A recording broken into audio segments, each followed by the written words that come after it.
Flatout Racing Network tonight brings you the TechHub.tv Cup Series presented by Kicking Asphalt Racing. Tonight at the Atlanta Motor Speedway, this is the Light Waves Productions 195. Hello, friends. Carlos Zimmerman from my home in Huntsville, Texas. Alongside of me, Warren Keith from his home in Florida. Warren, how are you doing this fine Sunday evening in September?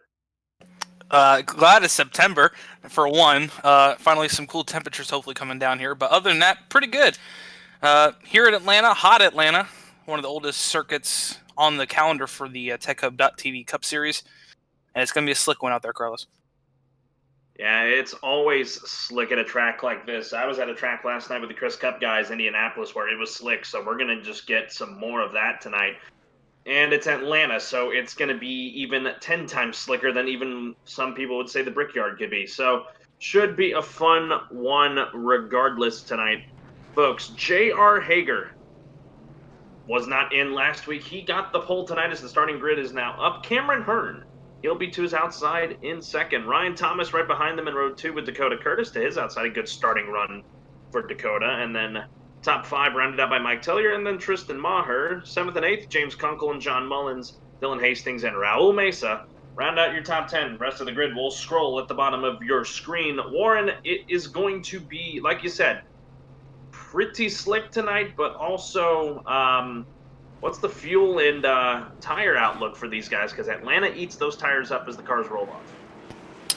Tires, we don't know. We haven't really got that data, but we do know the fuel window will be about 31 to 35 laps, which means you can pretty much split this first stage and second stage in half. Stages for tonight are 60, 60, and 75, making up 195 laps around Atlanta Motor Speedway. And Carlos, I want to point this out to you.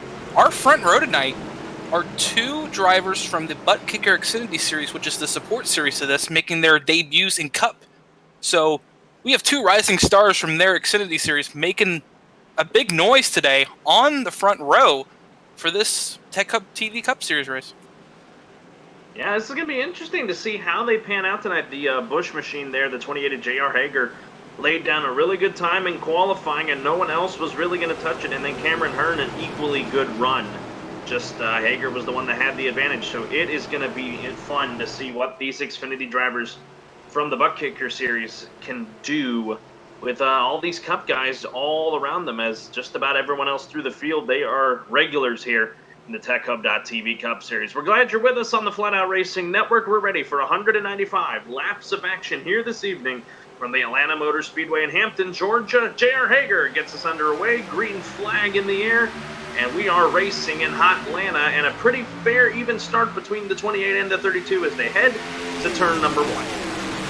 Yeah, it kind of looks like what we're going to see next week at Talladega in turn 1 and 2 is the field still double wide as they roll through. Looks like JR is going to get a bit of an advantage on Cameron, but Cameron's going to fight back on the outside as it's still double file for about the first 3 rows. Looks like a pace lap at about 170 as they dive down to turn 3 as Ryan Thomas tries to get second place as J.R. Hager comes off turn. Oh, we got a car sideways in the back. Looks like they saved it. Everyone's clear. Lap 1 complete. J.R. Hager. And Ryan Thomas was getting a little squirrely there through 3 and 4, but he now clears the 32 of Cameron Hearn. Now Hearn under fire by the number 3, who's in 4th of Mike Tellier. There's a car just coming onto the racetrack. I believe that's the 4 of Chris Shoemaker. We'll document that in a minute. But now Cameron Hearn settles into the 3rd spot just in front of the number 3 with Thomas in 2nd, and they all are trying to chase J.R. Hager. Yeah, and as you see right away, the field gets single file. You're going to see that here at Atlanta, here in iRacing. The inside line is the best way as we have a caution on the speedway. Looks to be maybe the 2 of Jerry Hutchison. Yes, he is sideways on the front straightaway. It may have been just a one-car incident or a solo spin or maybe some contact, but that is why we're going to be under the first caution of the evening. There is the number 2 Chevy Camaro of Jerry Hutchison.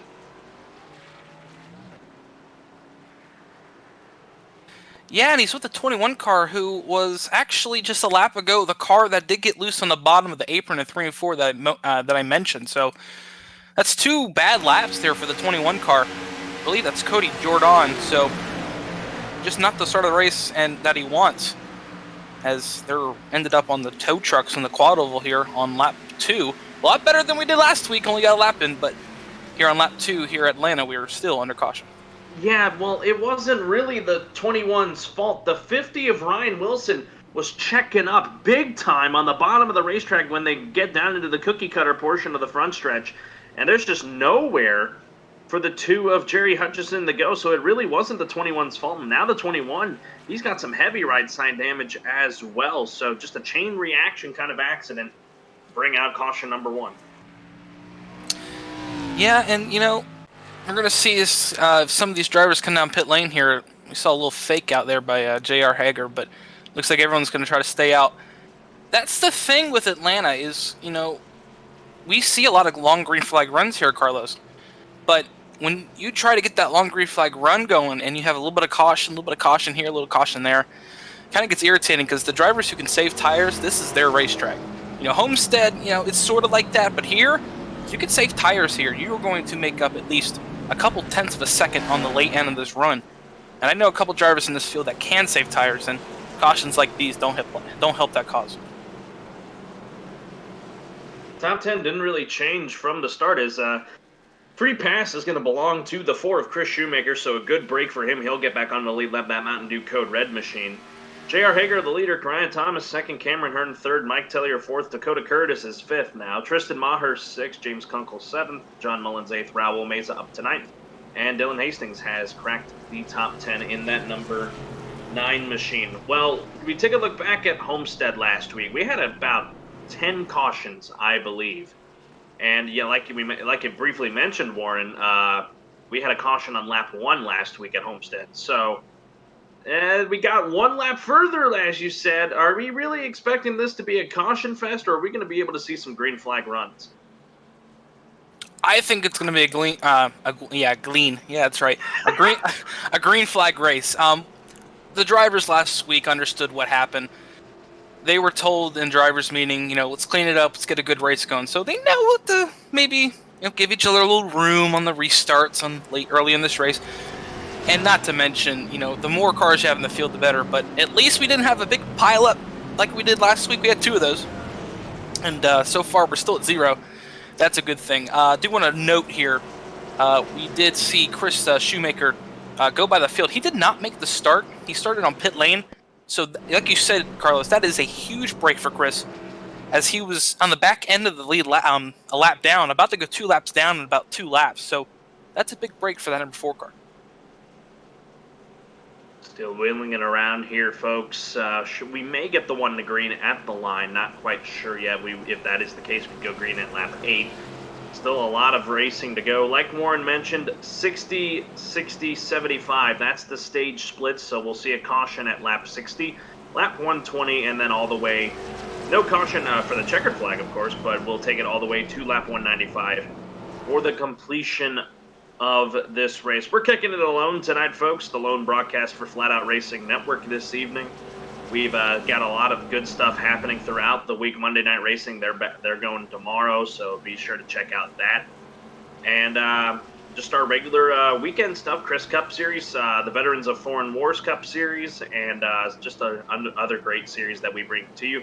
Here on FRN, as the pace car lecture is still on, we're going to go around another time. Yeah, and, this is the point in the season. It's only 2 races in, but here in the Tech Cup Series, there's not many races to get it done. It's only about 1/4 of the length of a regular season in, real NASCAR. So each race is basically a playoff race, Carlos, when you think about it, if you can score points. We do know that the winner of the stage will get a playoff point, which is huge, going to the final 3 races, which is the playoffs. But I gotta wonder if one of these rookies can get playoff points tonight and win this race. Holy moly, we got a big story on our hands when it comes down late in the season on what these rookies can do. Looking through the field, they're really the only 2 that were not running last week. There's one guy through here, Trevor Massetti. He's up in 11th right now. He did not take the green flag at Homestead, so he's a newbie tonight. Kip Easley, all the way back in 27th, also did not take the green flag. And then Jerry Hutchison and Chris Shoemaker, they were not there last week either. So some new, fresh blood in this field today. And 2 of them are up there at the top, as you mentioned, J.R. Hager and Cameron Hearn. As I'm hoping now pace car lights are out, and we will go back green at lap 9 of 195. I was 1 off. And we'll get ready for it in a good restart here at Atlanta. Yeah, we're going to see what Ryan Thomas can do. We talked a lot about Ryan Thomas last season, didn't we? By the back end there, he was really starting to show his colors.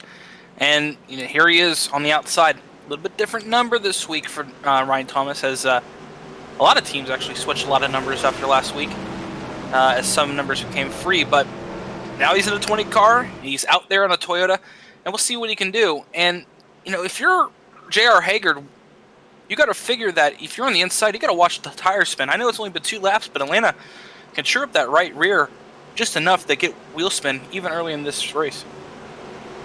No, absolutely. Wheel spin is going to be a big thing we're going to watch tonight, especially towards the end of runs or towards the end of this race. It's a Ford in first, Toyota second, and a pair of Chevrolets in row 2, and then another Toyota there in 5th. Hager, Thomas, Hearn, Tellier, and Curtis ready to get us back underway here tonight at Atlanta. Lap 9 about to go on the board. Hoping these boys keep it clean and green. Pace car makes the hard and rough left-hand turn. And we are back to green flag racing. 187 laps to go. 52 left in stage number 1. And an excellent jump for the 28. And here comes the 32 of Hearn to the inside of Thomas. Yeah, Hager just proved me wrong there. He did a good race restart and actually jumped Ryan Thomas back to 3rd. So Ryan Thomas caught napping on that restart as they fly down the back straightaway, single filing it out for the top 3. And it's a battle for 4th. It's Dakota Curtis on the inside of Mike Tellier. That's the 11 and the 3 on track. Mike Tellier running looks like Kevin Harvick for Rebecca. Dakota just about lost it in 3 and 4 there, didn't he? Yeah, as they fly by you on their screen there, yeah, I made that little that sound because Dakota, I thought he was going to wreck it. Meanwhile, at the front, battle on for the lead. Cameron Hearn trying to use the outside line, crossover move to the bottom, and we got a good battle between the 2 Xfinity guys right here at the front as Mike Tellier looks on. Yeah, Mike's just going to sit back and let this file out because these 2 racing are going to tear up their tires. But JR holding it tough on the outside. We've been able to see the outside line really start to work. But Mike's going to give Cameron an old little push into turn 1. Maybe 3 wide? No, thought about it. But back to 2 wide as they roll through 1 and 2. Slid up the track just a little bit there. Hearn trying to clear the 28 as they head towards the back straightaway. He does not, so they'll remain side by side there. The Mountain Dew versus the Busch. Oh, man. Hager nearly got the fence there on the entrance of turn number 3, but he hangs on to it. As they come to the stripe, lap 12 going to go on the board. It's going to be a drag race here to the line. Who leads the lap? Whoa! Hager. Hager by a hair. Yeah, and you know, that's the high side here for you. Early on this run, the high side's going to be viable. As you see him, Ryan Thomas behind, and it looks like Tristan Maher is thinking about going on the high side as well. So you can make the high side work, but you better get the pass done quick, or your right side tire is not going to like it. Hager and Hearn still battle. There's the battle on for third right behind them. Mike Tellier and Ryan Thomas. They're trying to figure out who's going to go where, as Tristan Maher thought about taking the 11, pushing him to the outside, as they are 2 by 2 through the first 4 positions. Yeah, Cameron got loose there in the quad oval. If you just noticed that, we've got a car exiting pit lane. We'll see who that is in a moment, but still side by side, and it looks like the beginning of the race again, Carlos. They're side by side for the first 3 rows, but Ryan Thomas clears Mike Tellier, falls down in line, and now it's just a battle for the first and about 5th side by side on track as we have the Napa Chevrolet hitting pit lane. I believe that is Jason Clark that was coming off of pit lane, as he's been having some troubles for the 55 as well. Jeff Carlson, he's sitting in the pits, and it's a lengthy stop for him. I'm not sure what happened to him. I'll have to document that further on, maybe get a word with him later, but not good stuff early on. Ryan Wilson, he's back in the pits after receiving damage under our first caution of the evening. So some tough breaks for some drivers in the back, but otherwise 31 cars still on the lead lap, as finally the 32 has, for the moment, cleared the 28. Yeah, and documented, there was a wreck in the back of the field there just after the restart, but officials decided not to throw the yellow for that, so we're still green. Oh. Tristan Maher in the wall of turn 2. That's not going to be nice later in the race when you have a little bit of right side damage, but he gets to straighten up, and now he's about to lose maybe 1, 2, maybe even 3 spots as they roll through 3 and 4. As Cameron Hearn has, contact from the field, J.R. Hager. And Ryan Thomas get a little contact off turn 4, almost 3 wide, but back to 2 as they roll through 1. Tellier nearly got into trouble there. I'm upset I didn't get it because I was looking back at the car that hit the wall. Tristan Maher. That's the thing that's going to be a theme today, Warren. Cars getting up out of the groove in turn 2 and even turn 4, and adding a little bit of damage to their right side. We're going to see that throughout the night. Yeah, we're going to see it all night when you think about it. I mean, this is Atlanta. Eventually, the tire's going to give up enough to where, you know, you're not going to be able to hold the bottom as you were earlier in this run. So if a car tries to squeeze you down, you might find yourself a little bit of left side damage if you're squeezing that car down, but it looks like the top 4 have now single-filed it out, and it's a battle for 5th that's on the racetrack. John Mullins just got a piece of the wall there. He was battling the 11 of Dakota Curtis, so that's going to hurt him a little bit. Raul Mesa, saw him last night in the Chris Cup Series. He's trying to make his nose in here as Dylan Hastings looks on as well, with Christopher Wilson and Tristan Maher right behind them battling for position. And that'd be the 9th position. But, wow, got a good battle brewing here just outside the top 5. Yeah, we do, and you know, this is the thing about Atlanta that is interesting, is Mullins going to try to squeeze a gap that might be not even there, but Dakota gives him the space. That's a little bit of a friendship going on right now as they go into turn 3, but let's document Raul Meza. You know, we saw him last week actually run really well, and now he's showing it, backing it up once again, running 7th place right now on racetrack, and we know that he likes a little bit of the long run, doesn't he? So we'll see if he can charge to the front later in this run when the tires start to wear out.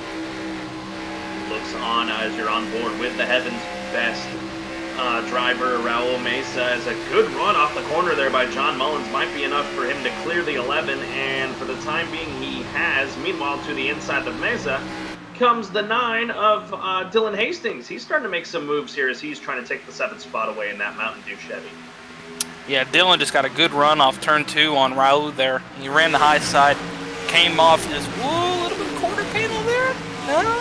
Almost did, but yeah, the 9 car had a huge run off turn 2 and was able to get down on the inside and clear Raul, and that's going to be a thing we see tonight, is if you can roll the high side coming off turn 2, you're going to get a mega run as here comes Dylan Hastings doing the same move on Dakota Curtis.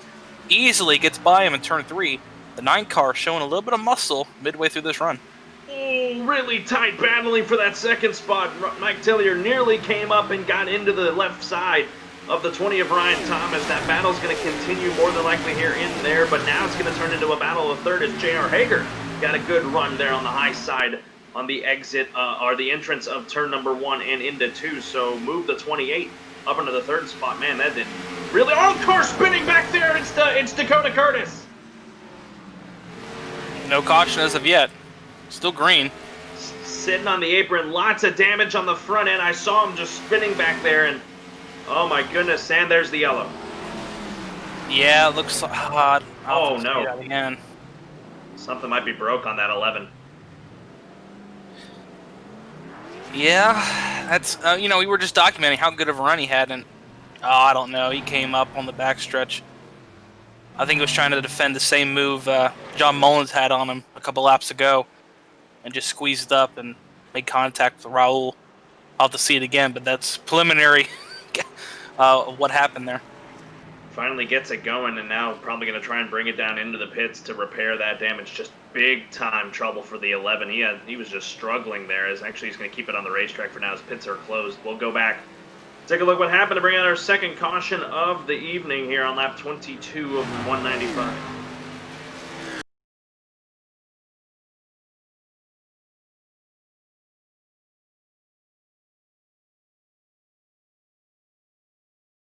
See him here battling with Dylan Hastings. Yeah, Raul got a great run off turn 2, and I don't know. I think Dakota thought he had room still to come up and block that run, but unfortunately he just didn't have enough room to, Raul's there. Yeah, there's really nothing else you can say about it. The 37 really couldn't do much there as watch the 11 come back up on the track, nearly got into another car, and then I guess the rear wheel, excuse me, are flat spotted after that spin, so that's why he wasn't able to get it going. But we'll quickly get an onboard with the 37, just to document what he saw at his window. As while that's going on, everyone's in the pits, Warren. Yeah, everyone's in the pits, and as that replays on your screen, it looks like the 22 and the 38. Looks like either 2 tires or no tires on those cars. And then the first of the 4 tires are going to be the 32, the 22, the 20. As your race off pit road was Clint Leatherwood, Brent Allen, Mike Tellier, Christian Maher, Cameron Hearn, J.R. Hager, Ryan Thomas, John Mullins, Kip Easley, and Garrett Brown are your race off pit road for the top 10. A couple cars actually decided to stay out under this caution. Clint Leatherwood may be your leader. When we come back on the other side of this break, you're watching the TechHub.TV Cup Series on the Flatout Racing Network.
Since the VFW was founded, their mission was really to look out for the veterans community, to make sure that our nation upholds its promise to really care for the service member, the veteran, and his or her family. There are several ways that the VFW fights for veterans today. The top services include disability claims assistance, advocacy on Capitol Hill and with the Department of Veterans Affairs. We also offer scholarship opportunities, and then also volunteerism.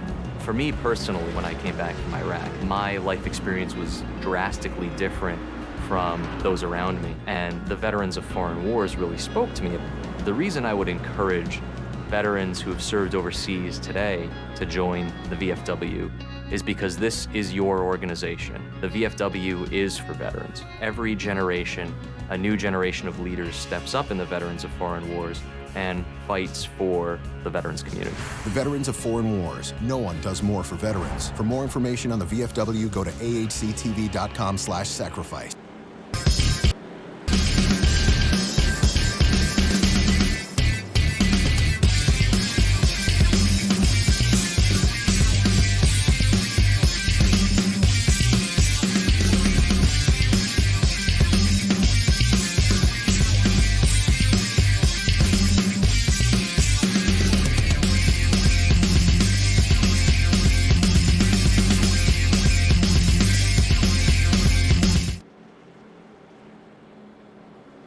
Lap 27 about to go on the board here from the Atlanta Motor Speedway. Should be a fun restart here as the lap cars will go by. Pace car lights are out. We'll go back green at lap 28 of 195, giving us about 33 laps to go in the stage. Clint Leatherwood is your leader.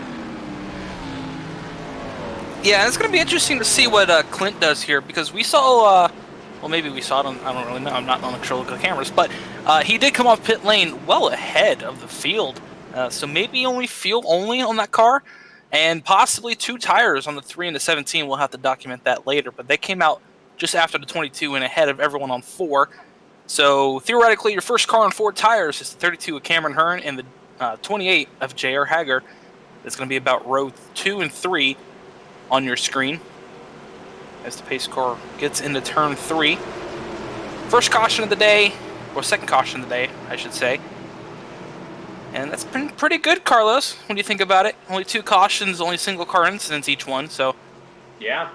This is really good. Say they cleaned it up a bit. Pace car is going to hit the apron this time by about halfway through the stage. Remember, 60 is the end of the stage, and we're going to be coming to start lap 28 this time by. Clint Leatherwood in control of the field. He gets going. No wheel spin on that 22. As it looks like double wide, second on back. Cameron Hearn maybe thinking about 3 wide. No, but he'll get down to the bottom as quick as he can. J.R. Hager's going to say, okay, thank you. I'll go to the high side as caution back out.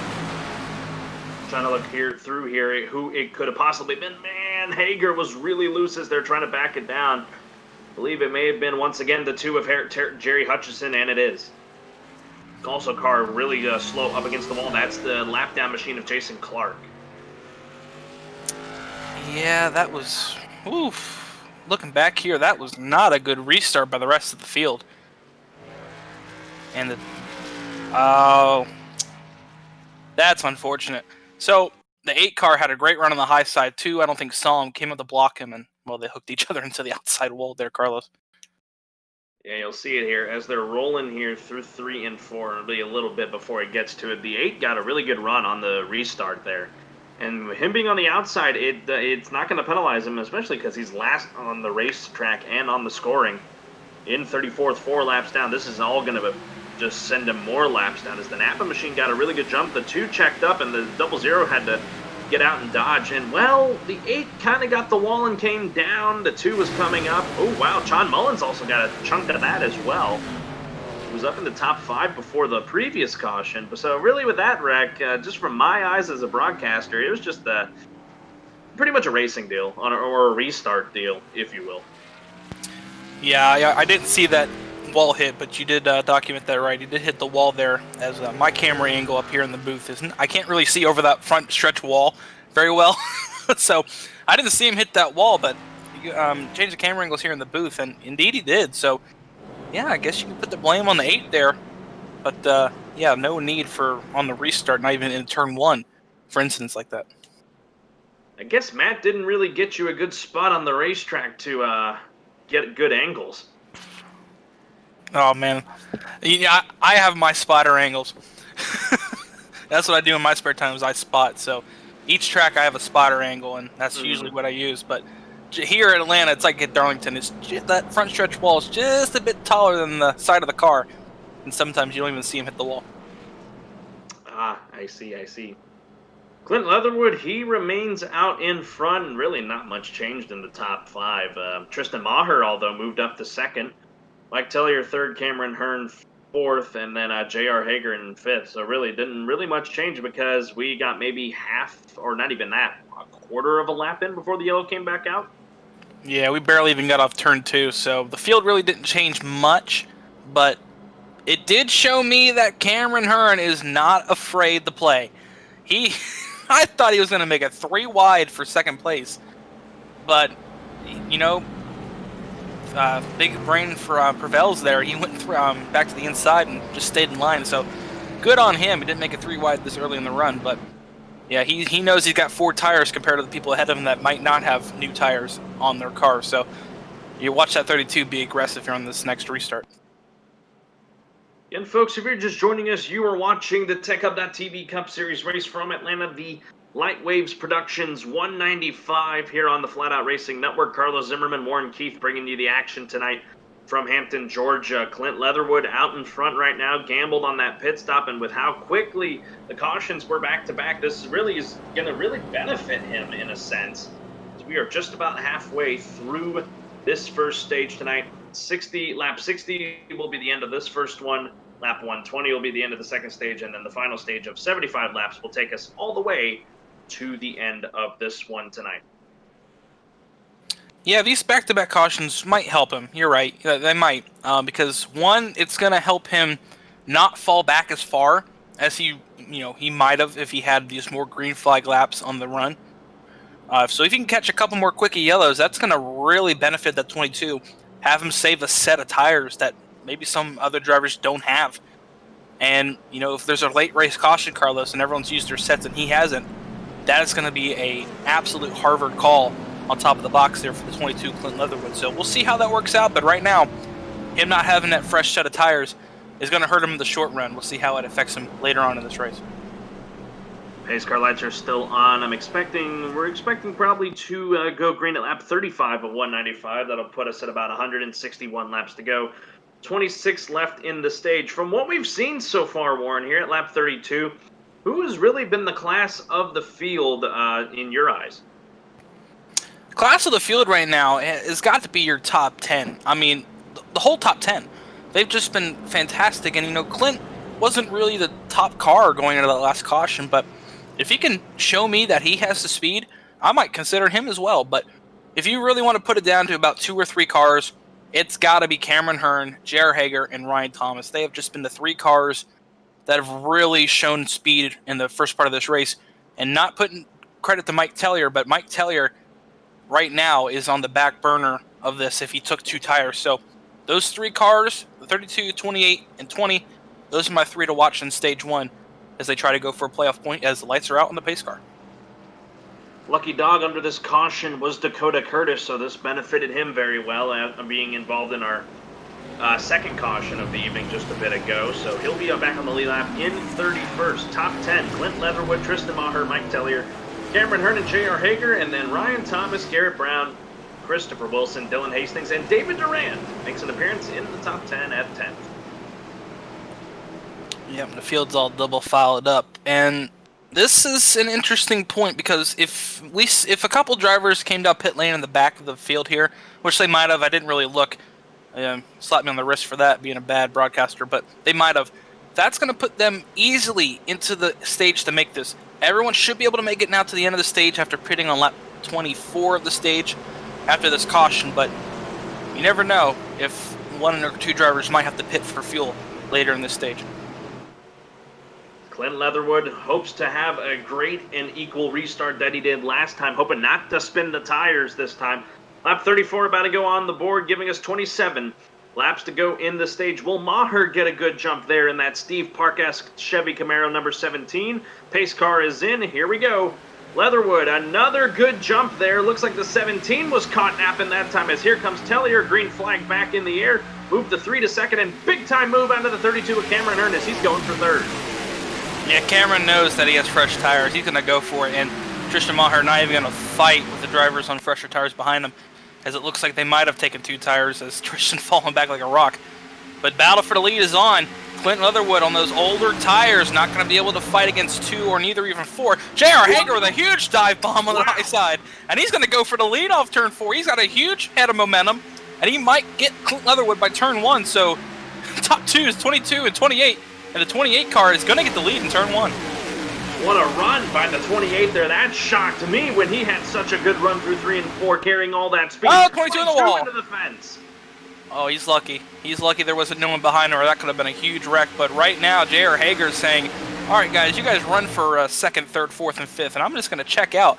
He's opened up a bit of a gap here, maybe about a second as they come off turn 4, as the battle is heating on for about the top 5. Gap between them, 7/10 between the 28 and the 20 of Ryan Thomas. Tellier has settled into 3rd, but all the action's happening right behind them. They're a big cluster of machines. Leatherwood just keeping it off the fence. This is going to be a trouble spot here, Warren. We're going to keep our eyes on it if these guys continue to just get all squirrely. Yeah, and this is the danger zone right now. Danger zone, as Clint Leatherwood. He's on these old tires in dirty air. He is not going to be happy with this race car. And if he slaps the wall again, then you got the damage of the whole field behind him that's not going to be able to know he's going to check up like that. Oh, it's Chris. Chris Wilson just comes up in the corner, almost taking out the 22 and the 9. But, oh, man, that 22 is all over the place, isn't he? Yeah, and James Kunkel's thinking about 3 wide. He backs off wisely near contact with the 9 of Dylan Hastings. Here comes Cody Jordan, who was involved in our first. Oh, ready to go! 31 is spinning. Caution is out. Trevor Massetti. They couldn't keep doing that, man. They just couldn't keep doing that. Oh, man. 8 car goes spinning in the grass. It looks like a lot of cars missed them. But, oh my, that could have been a lot worse. That could have been so much worse. Man. But while we were talking about that battle for 6th on back in that wreck, Ryan Thomas caught J.R. Hager, and he was going to catch him and pass him. He had a huge head of speed. So, caution coming out at the right time for the 28 car. But, man, that battle was intense. I'm going to see it here. He spun off the nose of the 12 of Craig Burns. Daniel Holdcroft looking on as well. You'll see it here in this replay. What happened with Trevor Massetti, one of the cars that did not take the green flag at Homestead, just came down. That's all there was to it. And then the 12 just kept spinning. Good job by Steve Kerpill to miss it. Parker Bland down in the grass. And the 31 just spun it around. And I think, Warren, this was really a blessing for him because he did not get a whole lot of damage as a result of that incident. No, the only damage he might have is a little quarter panel damage on that left rear. So, like you said, he got away scot-free with that one. And he'll be able to live on another day as the field piles by him. But, yeah, big break there for their whole field that they didn't clobber in the back of them there. On board with the Monster Energy machine of Daniel Holdcroft right in front of it. You see the 31 of Massetti come down into the Menards number 12. And a little bit of bumper there to the 12. He gets out of the way. And that was pretty much all she wrote on that incident. 4th caution of the day. Again, all of our cautions today really could have potentially been really bad wrecks. They ended up working out and only being really single car, 2 car incidents as we're working caution number 4 just ahead of lap number 40. Yeah, and a few drivers elected to come down pit road on this caution. That's the, now let's see, it was the 3 of Mike Tellier, 17 of Tristan Maher, and the 32 car back down pit road of Cameron Hearn. So we'll see what that's all about. He just was on pit road that prior caution there, Carlos, to get fresh tires. Or not prior caution, the caution before that. And he's got 4 new tires on that car, so check off another set. I don't know how many sets they have, but Cameron Hearn wasting no time to put new set of tires on that car. And with that, that's shuffled the top 10 around quite a bit, Warren. J.R. Hager's the leader, and Ryan Thomas, we documented that. Christopher Wilson up to third, James Kunkel in fourth, and Cody Jourdan, who was involved in our first caution, up to fifth, with Leatherwood on his old tires in sixth, Dylan Hastings seventh, Daniel Holcroft eighth, Austin Harger ninth, and then Steve Kerpel in the 10th spot to round out the top 10 as we are just closing in on 20 laps to go in stage number 1. Yeah, and this caution's a blessing for that 22 car. That's gonna, for the moment, that's gonna delay his free fall through the field. But he was holding tough there. But like we said, he was in the hornet's nest there, Carlos. And I think he was half the reason the hornet's nest was even starting to become a hornet's nest. You know, no one can get by him on those old tires. So we'll have to see how he does on this next restart. But if he can withhold that spot like he was doing and battle for that free fall, he's going to come out of this stage looking very smug, I believe, compared to some of the drivers, even like Cameron Hearn, who has now used 2 sets of tires, compared to him using not even 1 set yet, Carlos. So if he can stay where he's at and maybe lose a couple of positions, maybe 5, he's going to be coming out of this first stage absolutely just befounded. Ryan Wilson, he was the free pass recipient here. That'll get him back to 2 laps down after being 3 laps down a moment ago. Only 3 of them off the lead lap. Ryan Wilson, 32nd, Jeff Carlson, 33rd, and Jason Clark in 34th in that 8 machine, leaving us 31 on the lead lap, and a good amount of them still unscathed. So Atlanta has not taken that many prisoners just yet. We'll step aside for a quick message from Shorbus Racing Graphics. We'll be right back, and we'll get you to the restart here at Atlanta, working caution number 4.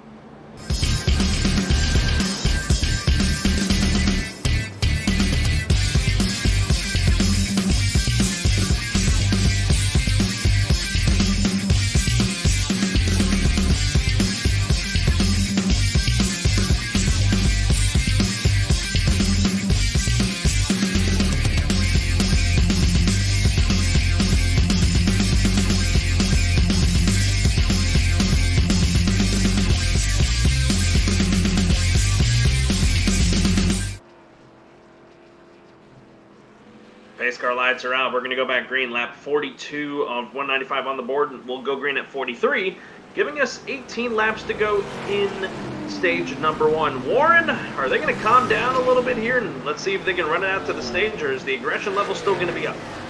I don't know. I thought the aggression level was down after last week, but I don't know. We're seeing a lot better show, I would imagine, in your eyes there, Carlos. The whole field's basically still in this race. This better than half the field being gone after last week, so I'll take it. Top 5 will be J.R. Hager, then Ryan Thomas, second, Christopher Wilson, third, James Kunkel, he's fourth, and then Cody Jourdan. He will round out the top 5. Let's see here. J.R. Hager, he had a really good run through 3 and 4, and that's what got him the lead, but Ryan Thomas, like you said, Warren, was running him down. So as they come down here to take the green flag, this is going to be an interesting restart. It will be an interesting restart as the pace car going to make the hard left turn on the pit lane. Field in control of J.R. Hager. Watch the fresh tires in the back of the field. But for right now, green flag is back out in the air. J.R. got a huge restart, and he'll clear Ryan Thomas ahead to turn 1. Battle for second. It's going to go 3 wide for second place into turn 1. Is it going to stick? Indeed, it is. Cody Jourdan with a huge restart, and he's going to get the back of Ryan Thomas and maybe battle for second place as it's side-by-side off turn 2 for third. 3 wide behind them, near contact back there. Car down on the apron. I believe that was around Steve Kerpel. I'm going to have to go back there because it's starting to get squirrely back there. It looks like everyone's settled it out. Meanwhile, near the front, Cody Jourdan loose as Kunkel was able to side draft him down towards the front stretch. Move the 91, the Coke machine up to third. Yeah, Cody got on the apron in turn 3 and 4, and it just did not have the pace. Oh, as Chris Wilson slid down on his nose, almost making contact, but they keep it together off turn 2, old turn 4. As right now, Ryan Thomas closing on J.R. Hager, but right now he's keeping a nice little pace at the front of the field as the top 6 are now single file. You go even further back there, really single file through just about all of the top 10. Harger, Holdcroft, Jerry Colburn, Brent Allen. That's the rest of the top 10 as Clint Leatherwood continues to cascade through the field back here. He's down on the apron. Oh, that's going to be trouble. Mike Tellier saves it. Oh, man. Oh, they're spinning back there. It's the 32 of Cameron. Oh, just lost his name. Cameron Hearn. He's spinning Mike Tellier as well. They're off the racing surface. Will that bring out a yellow? No, it will not. They're going to stay green here at Atlanta as back near the front. They're going to be coming into turn one now. It's still J.R. Hager followed by Ryan Thomas. But man, oh man, what a huge, unfortunate break there for the 32. No caution in the field. Is easily going to catch him and put him a lap down. As here goes for the lead. Ryan Thomas down to the inside of the 28 Busch Ford Mustang of J.R. Hager. Quite the battle between these two guys. Behind them, Christopher Wilson and James Kunkel look on, waiting for something to happen. As Hager just leads the lap by a quarter panel. Yeah, they're going to start bearing down on that 3 and 32 if things get worse. And it all happened because of Clint Leatherwood just getting out of shape there through 1 and 2. Out of shape is not even the way to put it, Carlos. He was through the grass in the quad oval, and he was just trying to gather it back up in turn 1. So lucky break there for Clint, but unfortunately not a lucky break for the 32 and 3 as the battle for the lead heats on. That's allowing the rest of the field to catch back up to these two, and then now it's going to be about a 5-car blanket into turn 1. The only thing that's going to save the 3 and the 32 is another caution, or the caution end the stage. They're about 12 laps from that, so they would have to hold out for that long for them to just be able to get things fixed and remain on the lead lap. If not, they're going to be the two battling for the lucky dog spot if either of them get lapped. Indeed, and that's going to be another battle we're going to have to watch on the racetrack. We got battles going on all over the place since that last restart, as Dylan Hastings getting loose for about 5th place on track, as J.R. Hager is actually out past him on the outside. Good run off turn 4 for the 28 Busch Ford Mustang. It's now Ryan Thomas under fire from his teammate, Christopher Wilson. Yeah, they are bumper to bumper as they head to the back. Here comes the 18 to the inside of the 20, but the 20 slams the door through 3 and 4, so he'll maintain for the time being. Meanwhile, here comes Dylan Hastings around the outside of the 91 of James Kunkel. Battle of sodas there for the 4th spot. Yeah, in that Clint Leatherwood situation that's really separated this field. It's about the top, 8 here, and then you got to go back to maybe 9th place at Brent Allen. He was also making his debut start here in the Tech Hub TV Cup Series. That's the first of the second group of drivers who got caught up after that Clint Leatherwood mishap. So the field really separating themselves, separating the top 8 to battle it out for this playoff point. J.R. Hager right there up front. Ryan Thomas now settles in 2nd. Christopher Wilson 3rd. Dylan Hastings up to 4th as they are now starting to gap themselves from this 2nd pack here of the 91 of Kunkel, 21 of Jourdan, the 16 of Harger. The 21's going to get the fence off there, and there goes Harger hard into the inside wall on the back stretch. Oh, and that's one of the drivers last week we saw have a great run. Unfortunately, going to not be that case today as the front clip of that 16 Camaro is just gone, and still the Tech Hub TV officials have no yellow, so we're still green. There it is. Just came out. I think something happened. Christopher Wilson's cascading through the field. He's spun on the front stretch. Man, a lot of big names we just had in the top 8 are wrecked on this last lap. So we're gonna have a couple replays to look at here, and this is gonna make it a shootout for that stage 1 win. Let's go back and we'll first look at what happened with the 3 and the 32. The 3 of Mike Tellier, the 32 of Cameron Hearn, and this is going to benefit them because they're now going to be able to come down and pit and still remain on the lead lap. Yeah, we got a lot of replays to look at here, Carlos. Oh, man. I'm going to have to go into hyperspeed here on the rewinder to get to that wreck of the 32 and the 3. That happened just many laps ago. They were just tail end of the field, and it was here we go. Finally got to it as they were they were heading through 1 and 2. The Leatherwood machine was down and off the apron. You'll see it here on replay. This is way back about nearly 6 or 7 laps ago. 22 comes back up the track. 32 makes contact with the 3. Mike Tellier trying to save it, and then Tristan Maher just helped the 32 around. Then the 3 was already loose to begin with, so that's why he was spinning, and that did not bring out a yellow. So that's our first of 3 incidents since this first one with the Leatherwoods. Yeah, it is, and we're going to have a couple more replays after that, but I'm going to get you caught up here while the replays are happening on your screen. We got some cars on pit lane. That's going to separate the top 8, as some of the drivers we were talking about, J.R. Hager and Ryan Thomas, have elected to come down pit lane and give up that playoff point possibility.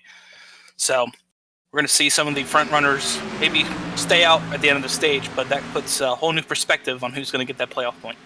We're trying to get 1 and 2 here. As you saw the 16 just come off the bumper of the 21, and you saw mostly of that on your screen. Now I'm going to try and find the 18 of Christopher Wilson, and what happened with him. He got clipped by the 9 of Dylan Hastings, and he saved it for a little bit, but I think he's going to make contact with the wall here and then continue to spin it out. And that's why the caution came out. Somehow, some way, nobody else hit the 18 after that. Yeah, that was amazing when I saw the replay of it. It was just, how did everyone miss that? Unfortunately, 31 missed it and had his own little wreck, but everyone else did a great job getting by the 18 of Christopher Wilson on the front straightaway. So that's why that last wreck is why we're under caution number 5, although some can make the argument that we should have been under yellow just a little bit ago, but regardless, we are under caution here. 5th one of the night, and we are not even anywhere remotely close to halfway. Yep, and the lucky dog that's this yellow, the 50 of Ryan Wilson. He'll get back to just 1 lap down in that 50 Camaro. And since that pit stop cycle we just had where the 28 and 20 came down pit lane, that leaves James Kunkel, Dylan Hastings, Daniel Holcroft, Parker Bland, Jerry Culver, Tristan Maher, Dakota Curtis after that wreck early, Cole Maxwell, Chris Shoemaker, who actually missed the start, so good rebound for him, and Kip Easley, a whole new top 10 here coming to the end of stage 1. Yeah, so it's going to be an even bigger fight now, because looking through here, the only ones that did not take the green flag at Homestead were Chris Shoemaker and Kip Easley. So all these other guys, they're really going to be fighting harder for that playoff point. Of course, Shoemaker and Easley, they are eligible, as this is only the 2nd race of the season. So it's going to be interesting. And I mentioned the 32 and the 3 a little bit ago. They're up to 12th and 13th now with the damage repaired and everything from that incident, and should be back in contention. Yeah, that caution was a huge break for him. Allows him to catch back up with the field and possibly gain some more positions to end the stage. But we're going to get down to about a 3-lap shootout, Carlos, it looks like. We'll see if the pace car lights go off this time by. Will it? Let's see. No. Nope. So it's going to be about a 3-lap shootout to end the stage. Should go green at lap 58 of 195. That'll give us, yeah, like you said, 3 laps in the stage, and the aggression level will be up to get that 1 measly playoff point. I know it's just 1 point, but we documented this last week at Homestead. Every point matters in a series like this with how high the competition level is. So, with that being said, the playoff point here is going to be fought for hard. Now, of the group that you see up here, Warren, who do you have your eyes on to maybe try and make a move for it? I don't know. Like we saw that last run, everyone in this top 5 was basically the same speed. I mean, they were side by side the whole way through. So, yeah, toss your hands up in the air and really say, I don't know, because unless some guys with fresh tires, which are starting 15th, get through the field, which I highly doubt, but not impossible for how old these tires are. But right now, I think it might be either James Kunkel or Dylan Hastings. I don't see anyone farther back from that maybe getting a playoff point here.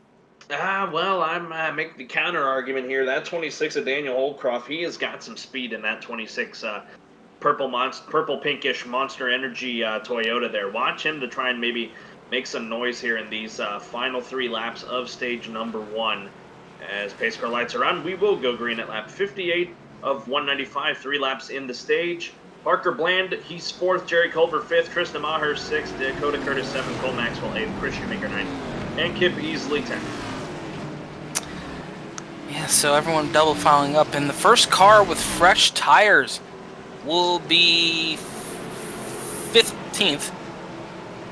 So just getting race control saying after lap 60 will be the caution for stage 1. So That leaves us about 3 laps to go in this first stage, and we'll be able to talk with whoever wins this stage after the caution comes out. So look forward to that here in the next coming laps, and we'll see how those fresh tires come up through the field there, Carlos. Yes, we shall see how fast those guys can get up to the top 10. Should be rather quick, as they just got some slower machines just ahead of them. And I'm not saying slower because they're damaged or anything, but just a little bit slower in terms of their speed. The 91 of James Kunkel and the 9 of Dylan Hastings, Daniel Holcroft and Parker Bland, they're going to be right there with them in row 2. Let's see who's going to take stage number 1. We'll find out in 3 laps. Pace car is in. Kunkel's on the gas already. Green flag in the air. Culver spun the tires back there. I don't know if that was a wise move by Kunkel, because those guys could bunch up and start running them down. Yeah, I don't know, but that was a very weird restart, and Kunkel is actually gapped for second place as Parker Bland looks for second over Dylan Hastings. And don't look now. Caution's big wreck out back there in 2. Yeah, that should end the stage. Big time wreck back there. There's a lot of cars spinning over here.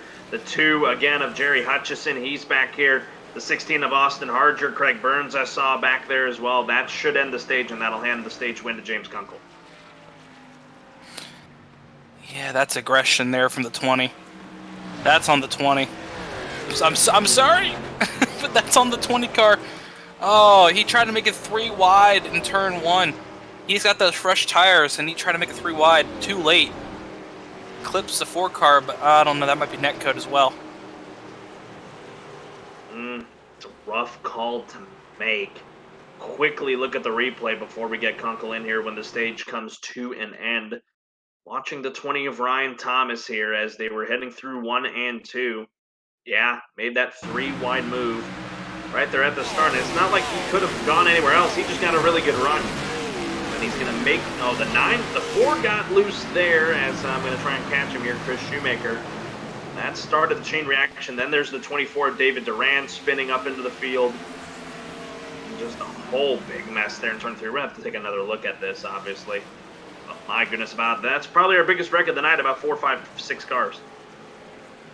Yeah, that's a huge contrast from last week when our biggest wreck was about 14. So we'll take it. We'll take it over here in turn 1 and 2. But yeah, I think that's, even if it is a little bit of net code there, Carlos, that's still way over aggression there from the 20 to make that move. And you'll see the 24 here. He'll bounce off his teammate in the 5, the 38 there of Brent Allen. He got involved as, again, the 2 of Jerry Hutchison involved in another incident. So, well, we got away with another one, Warren, as 4, 5, 6 cars involved this time, our biggest one of the day. But for that being our biggest day, like you said, we'll take it as we are going to go under the caution for the 6th time, and that will end the stage. Yeah, as pace car rolls through 3 and 4. And that will end the stage coming to the line. So that will give James Kunkel his playoff point in that number 91 Coca-Cola Toyota Camry. So stage winner, number 91, as stage has already ended. So him coming to the pit lane is not that big of a deal. And we're going to get him up here once he comes down pit lane. Yep, as here comes James Kunkel. He is bringing it down into the pits as he is your stage 1 winner here this afternoon, or this evening now, from the Atlanta Motor Speedway. James Kunkel, stage 1 winner. This is Carlos Zimmerman. That's fine. We'll drive right back through him. Win stage 2. Hey James, this is us up in the booth. Stage 1 winner, buddy. That was a good stage win. Stayed out, got track position, and luckily the caution fell your way. How you looking for stage 2? Yeah, just I don't know. The cautions just felt right. Strategy played out for once. So hopefully we can do it again here in stage 2. I hope you do, man. That was a good run here in stage 1. Some of the bigger guys got maybe involved in some wrecks, so hopefully see you up in the top 5 and battling for a win later here in this race.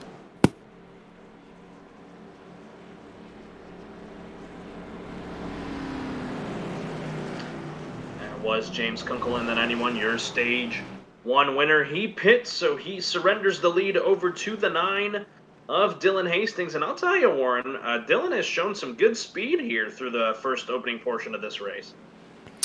He has, and I don't think he pitted there, Carlos, at the end of this stage. That is interesting. We'll have to see how that plays out, but now he's got the 28 and the 20 behind him, so effectively that puts the 9 car back on the back foot here to start stage 2.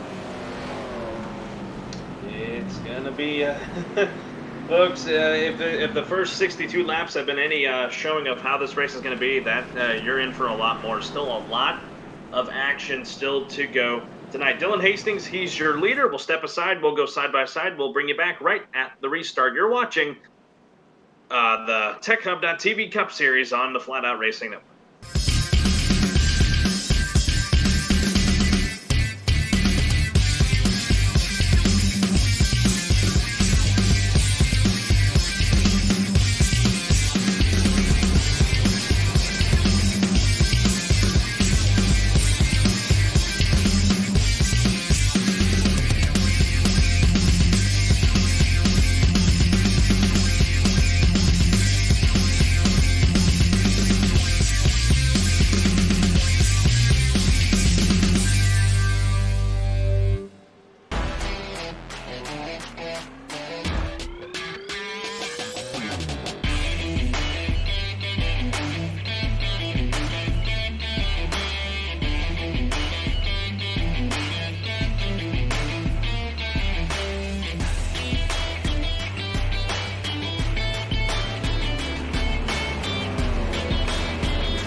Pace car lights are out. We'll go green. Lap 64 of 195. That'll give us roughly a lot of laps left in the stage as we're going to kick off stage number 2 here. Dylan Hastings and J.R. Hager, they're the front row. Warren, who's going to have the advantage here? Obviously the 28. The 9 didn't pit. So the 9 car is on the oldest tires right now that's still on the racetrack. So we'll see what Dylan Hastings can do as the pace car rolls through 3 and 4. And we'll see if the 28 car can get that little bit of the gap he had earlier in this stage. Pace car going to hit the pit lane this time. It's going to be Dylan Hastings in control of the field. Mind the wheel spin as it comes down to the restart zone. Green flag in the air. And it's a nice even restart with the fresher tires on the outside. It's going to be double file for the first about 4 rows as they head towards turn 1. And wasting no time, J.R. Hager going to try to squeeze down Dylan Hastings in 1. Dylan Hastings comes up, gets him contact. And Ryan Wilson's going to spin him. Thomas going to miss him. Oh, man. Oh, you got to be kidding me. He did the move again. Oh, he needs to learn to calm down. No caution, so this is going to be another 32 and number 3 situation. And out of all of that, John Mullins is the new leader. But how long is it going to last? Not long. Here comes Hager back down the inside. He'll get the lead back in that 28 car. But yeah, Ryan Thomas, he's known for being aggressive and going off the bell. But when in the world was that going to stick? I don't know. But look at the 22 car, Carlos. We talked about him earlier, saving that set of tires. Here he is, battling for 3rd place now with Craig Burns as they roll off turn 4. So 3rd place, a battle of the old 2 cars as they head towards turn 1. Right behind them, look who's appeared here in the top 5. Jordan Hawk, the 57 right there, holding his zone. Behind them, Garrett Brown in the 19. He's up here as well. Raul Mesa, he's worked his way back to the top 10. So big time newcomers up here at the front. But in the meantime, 57 will slide back and he'll settle into the 6th spot just behind Tristan Maher. Garrett Davis also up here in that 42 Credit 1 machine there in 7th. Yeah, this has really changed the field dimension, hasn't it, since that restart? We have a lot of new players in the chat. They've entered the chat and they're ready to party. As you said, how about Jordan Hack in that 57? We haven't talked about him all night, but there he is. Tristan Maher going to go inside of Craig Burns. And he's one of the drivers on the move as long as Leatherwood. So Leatherwood I said earlier, he might have speed. He's showing it right now. That 22 car's got some speed. Here comes Jordan Hawk trying to take fifth spot away from the 12 of Craig Burns. Good run by the 42 of Garrett Davis. Just tried to find a line to go with. To the inside of him comes Mike Tellier. So that move is going to be all snuffed out after that. So I'm looking through here. Contact up in front of them. Clint Leatherwood got a mega loose there on the entrance of turn number 3 heading towards 4. Yeah, and while they're battling it out for second place, that's letting J.R. Hager build up a gap. Last time by it was almost a second. This time by it will be just about a second as they roll back into turn 1 and 2. And it's still a hornet's nest for about second all the way back to 9th as they come off turn 2. Raul Mesa blinking a little bit back there. Looks like he has got that set and good. But yeah, this is what J.R. Hager wants to see. Just a lot of action happening behind him as they have settled out a little bit. So now a run could start forming amongst the 64 and 22. But I don't know, Warren. Hager's got a heck ton of speed in that number 28. Yeah, but he's got to make sure he doesn't wear out that right front, because if he wears out that right front trying to get a big gap, these drivers are going to close up on him quick. As now the top 6 have single filed out. You got to look for the first side-by-side on track. That's Craig Burns and Garrett Davis. That's 12 and 42 on your screen. Looks like Garrett Davis is going to get the advantage there, as Raul is going to try to make a move on Craig Burns, but nothing's going to come of it. As now, this is what that group of on the track that's having the best battles. Battle for 4th is now on. You make that 5th as Mike Tellier gets in here. He saves it. Oh, man. Wow. Still kind of sideways. Oh, is he going to hold on eventually? Yes, he will. That's tough for Jordan Hawk. He was right there in the top 5, but he does an incredible job of saving it. Wow. He saved it. I don't know how he saved it, but he saved it. What a... Oh, Jordan Hawk is a wheelman. Let's put it there right now, folks. Mike Tellier tried to make an aggressive 3-wide move, and it didn't pan out. And luckily, both of them are facing the same direction. But that could have been yet another wreck we don't need to see on racetrack. After earlier we saw the 3 and 32, which 32 car is actually not really shown back up, has he? He really hasn't. He's only back. Oh, he's actually off the track. Yeah, so he's out of the race. So if he's still in the Discord, we may get a chance to talk with him probably at the next break to see what happens. Same for the 21 of Cody Jordan. He is also out of the race now in dead last, 34th. Yeah, but back at the front of the field, the gap is closing. John Mullins has been able to chop away a couple tenths at J.R. Hager as they roll down the back straightaway. So that's 64 car reeling in the 28 as they head into turn 3. And it looks like he's a little bit quicker mid-corner off is that 64 car. And don't look now, here comes Tristan Maher. Going to try to close down the gap as well. Scrolling through, it looks like Cameron Hearn has left the service, so we won't get a word with him. We'll talk to Cody Jordan a little bit later.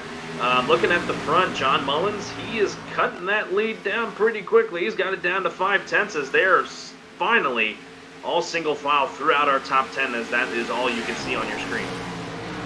Yeah, and it'd be interesting that we've gone pretty much green since the restart of this. As Dylan Hastings slow on the apron in the 9 car. We'll have to check up what happened to there. But he is very slow entering pit lane, so one of your contenders from the back at the end of the stage and restart on the front row to start stage 2 is now on pit lane. We'll see what that's all about, but the gap is still closing down. And actually the fastest car on the racetrack there at the top 3. In the backstretch, sorry to cut you off. 2 cars, hard into the inside wall. Craig Burns, one of them. Caution is out. Oh, and the field's going to squeeze by. Nope, that was a big hit.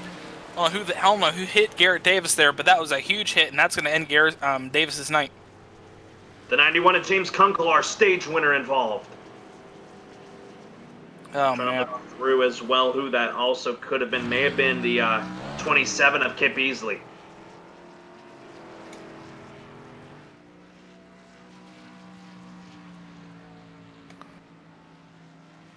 My, oh my, the aggression just, I think, just ran out. We've been seeing a lot of aggression here, even though it's stage 2 there, Carlos, so I don't know, but Race Control has just said we're going to go to single file restart here on this next restart, so we'll see old NASCAR style single file as Dylan Hastings, we'll have to see what happened to him, but I think with the 9, he may have run out of fuel, because remember, he did not pit under the last caution. You know what? You're smarter than me, and I'm going to shut up. It's all good, as you see in the replay here. Oh, the field just bearing down on everybody. A lot of people were able to split the difference, and Kunkel just caught the 12. Daniel Holdcroft, I think he got a piece of it as well. And, man, the 27 of Kip Easley almost fit in a hole that could have fit, but he just clipped the 42 of Garrett Davis. That's going to end a lot of nights, Warren, as you mentioned, as this is our 7th caution of the night on lap 77. Yeah, but to be fair, fairness to Craig, that was not his fault. That was a simple mistake. He clipped the wall. So really, no harm, no foul there by anybody in that situation. As one car on pit lane from the top 10 was Jordan Hack, after seeing him get a little bit of contact with Mike Tellier. So he came down pit lane and said those tires are gone after slipping the sled, and has 4 new boots and some damage repair on that 57. As J.R. Hager, he remains the leader under this caution. We're going to take this time and we're going to talk to the 21 of Cody Jordan, who's currently now out of the race in 34th. Cody Jordan, this is Carlos Zimmerman and Warren Keith in the FRN booth. You got a copy?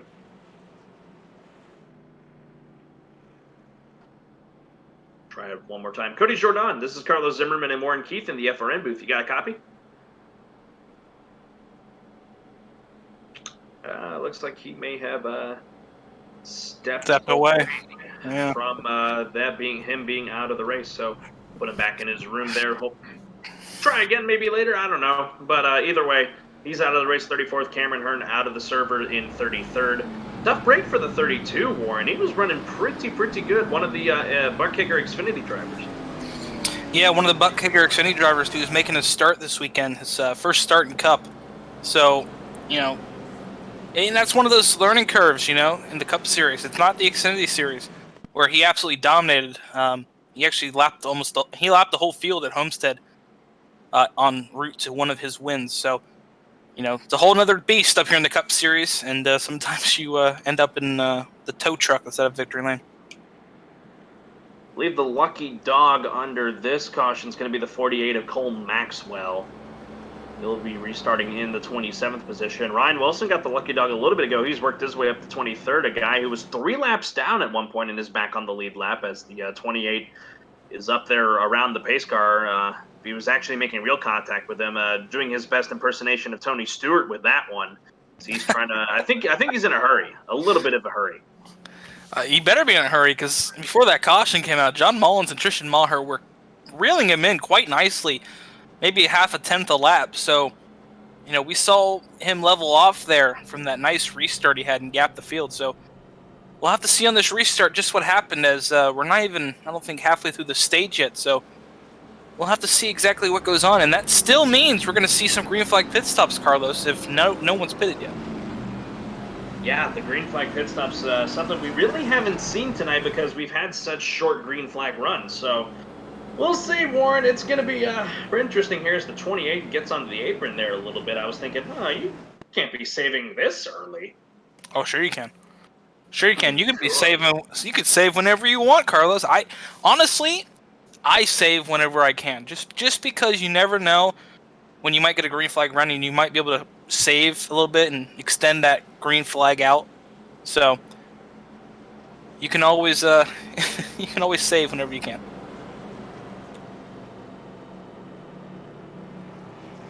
As really the top 10 is a little bit interesting. Hager first, Mullins second, Maher third, and Tellier fourth, and Leatherwood up in fifth. Curtis has been able to work his way back up to 6th. Raul Mesa in 7th. Christopher Wilson 8th. Trevor Massetti involved in an earlier caution. He's up to 9th. And then Stephen Kerpel. He is up in 10th. I believe we will get the one to go this time, and we'll go green at lap 81 of 195, giving us 40 laps flat in the stage and officially 115 to go in the overall race. Yep, and this is going to be interesting to see exactly what goes on here, as you might be wondering, well, they're not doubling up. Nah, it's a single file restart from tower control. So we're going to be seeing him go single file on this restart, giving no one a real advantage when you think about it, Carlos. But that also brings up another point. On these old tires, a single file restart is actually more dangerous for wheel spin than a double file restart, because if one driver slips up, that's going to back the whole field up instead of maybe one side of the line. Yeah, no, this is going to be interesting. I really do think that 28 might be saving it. He keeps going down to that apron, the flattest part of the racetrack. So we'll see. I'm looking at the timing on my timing screen here. He is on a little bit of a different fuel run than a couple other cars in this group, as the top 17 did not pit under this most recent caution. As the pace car lights are out, we're going to go green. Lap 81 of 195. 40 to go in the stage. The aggression level has really steamed to a plateau right now, so if this is the highest aggression level, that's really high. So here comes the 28. He'll take the green flag, lap 81, as the 64 kind of spun the tires there on the start, but should get a rebound here as they are single file and hoping to run down that 28 once again as they were prior to the caution.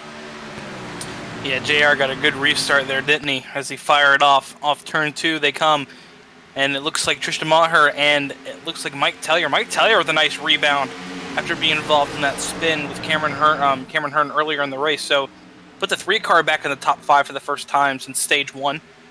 And battle for second place is on as JR has been able to build a gap once again on this restart.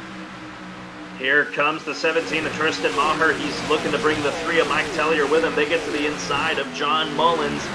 A little bit of tightness there out of the 3. He had to back off just a little bit. The 17 trying to clear him off of 2, couldn't do it. They will remain side by side as they head to turn 3. And, of course, J.R. Hager, he's loving every bit of this as he drives away. Yeah, he's loving every minute of it, as they say. And, you know, don't look now, but some of these drivers are starting to back up on top of these 2 that are running side by side for second place, like Clint Leatherwood, Dakota Curtis, who has damage on that number 11 Toyota, but that's not bothering him. He's up in the top 10. Raul Meza, Christopher Wilson, we saw him in a wreck earlier, Carlos, back in the top 10. So everyone backing up as it's still side by side for second place, 2 laps in a row. And Hager's not really making a big enough gap. It's not quite to a second yet, as the 17 and 64 are still having a dead heat battle for the second spot. Mike Tellier waiting for a line to open up. Meanwhile, behind them, Dakota Curtis trying to get the 5th spot away from Clint Leatherwood as the 64 clears the 17 ahead of them. Yeah, but a lot of, we saw those wrecks earlier in this race. That's a lot of some of the damage cars to come back, like I said. And, Clint Leatherwood, a little bit of a slide off turn 2. But everyone else is starting to single file out and try to catch J.R. Hager, as they don't want him to get too far out ahead before green flag pit stops. Yeah, you don't want to have that big gap, because that's all but going to benefit the 28 of Hager, because the longer, bigger gap he has, the more advantage he'll have in the pits whenever he does decide to come down. Looking at the lap counters here, he's at lap 31 of this run for him. So is the 64 of Mullins. The cars of Tristan Maher, Mike Tellier, and Dakota Curtis, they're all in the same one. 6 laps, fresher tires and bigger fuel tanks. So there's a little bit of discrepancy between them. Not a big one, but it may be enough between the 28 and 64 and then the cars in 3rd through 5th. Yeah, but remember, Mullins and Hager, they both pitted before the end of stage 1, if you do remember. So, yes, they do have a little bit shorter... Tristan got loose off turn 2, saved it nicely. But, yeah, they're going to pit a little bit earlier than everybody else, but in the same guard, that helps them, because that would be technically a non-forced short pit, wouldn't it? That allows them to come in, get fresh tires, and come out before everyone else pits. So, before pitting... for everyone else is a big benefit they're going to have just by running out of fuel before everyone else does. Yeah, you make a good point with that. So some guys making some good short pitting options potentially as we get closer to the end, or closer to halfway, I should say. 28 continues to lead, but J.R. Mullins slowly, or excuse me, not J.R. Mullins. Wow, I'm really off tonight, folks. John Mullins starting to reel in the 28 of J.R. Hager. Yeah, and he's not reeling him in that fast, is he? I mean, he's still just over half a second now, just under half a second now, as they roll into turn 1. So, JR being able to hold off John Mullins like he is pretty impressive when you think about it, how, they're both back on the same. Those cautions out in the speedway again. Looking through here, who it could have been, I think it was the 42 and the 2 of Jerry Hutchison, 42 of Garrett Davis, and the 8 of Jason Clark. 3 guys who've really been having really rough nights, Warren. This is the 3rd wreck we've seen the 2 involved in. Yeah, it's always been the 8 and the 2, hasn't it? They've had a little bit of a feud going on tonight, haven't they? I think 2 of the wrecks we've seen the 8 and the 2 car both involved in with each other. So maybe you have to look into that. I don't know, but maybe it's just coincidence. Looking back here, as you saw, the 2 was blowing up, so this effectively could end his night. You see him here on the front straightaway. The 8 of Jason Clark, he's to the inside of James Kunkel. I think the 2's going to get a good run. No, the 8 caught the apron, and this wasn't the 2's fault at all. The 8 caught the apron, and tough break for Garrett Davis because he just clipped the 2 of Hutchison. A couple cars, Jerry Culver and others, flying through the wreck to avoid it. As really a 2-3 car incident is why we're working 8 caution number 8, and effectively could end the nights for the 2 of Jerry Hutchison, the 42 of Garrett Davis, and the 8 of Jason Clark. Yeah, and then, well, how about this? How about this? So, John Mullins elects to stay out here. That's interesting, as he's 36 laps into his stint. He must be on fumes. And everyone else behind him has decided to come down pit lane and pit, except for maybe David Duran, Austin Harger, but like we said, they were in wrecks earlier, so we'll see exactly what happened there. Oh my goodness. Hager spun the tires coming out of his pits, and Mike Tellier beat him off.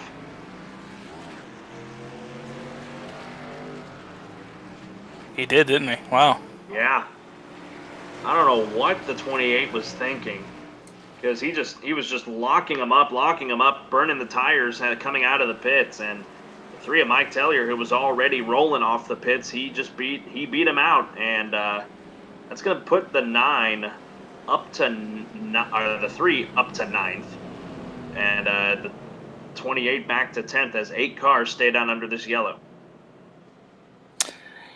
Yeah, and it's not always the best case to burn them down, is it, Carlos? Because you don't get any grip that way. But I'm trying to figure out what John Mullins is doing here. I just don't understand the call. You know, it's not like it's the end of the stage and he's trying to get a stage point here. We're not even halfway. We're about halfway through the stage and he's staying out on the stint. He's 36 laps into the stint there, Carlos. I'm really concerned with this happening, with those guys all staying out under this yellow. I know for the cases of Garrett Brown all the way back through Jordan Hawk, Brent Allen, Ryan Wilson, Cole Maxwell, they're on a little bit shorter stints than the 3 ahead of them. I'm really concerned on how the tire spin is going to be on this restart from the 64, 24, and the 16. Yeah, it could be pretty big from the 64 car. I'm not going to lie. We're still doing single file restarts here, by the way, from Control. So I don't know what is going on. Maybe I don't. Carlos, I'm buff-founded. I don't know. I'm sitting here with a notebook, and I have no idea what the 64 is doing. He does. He knows what he's doing. He's his own brain.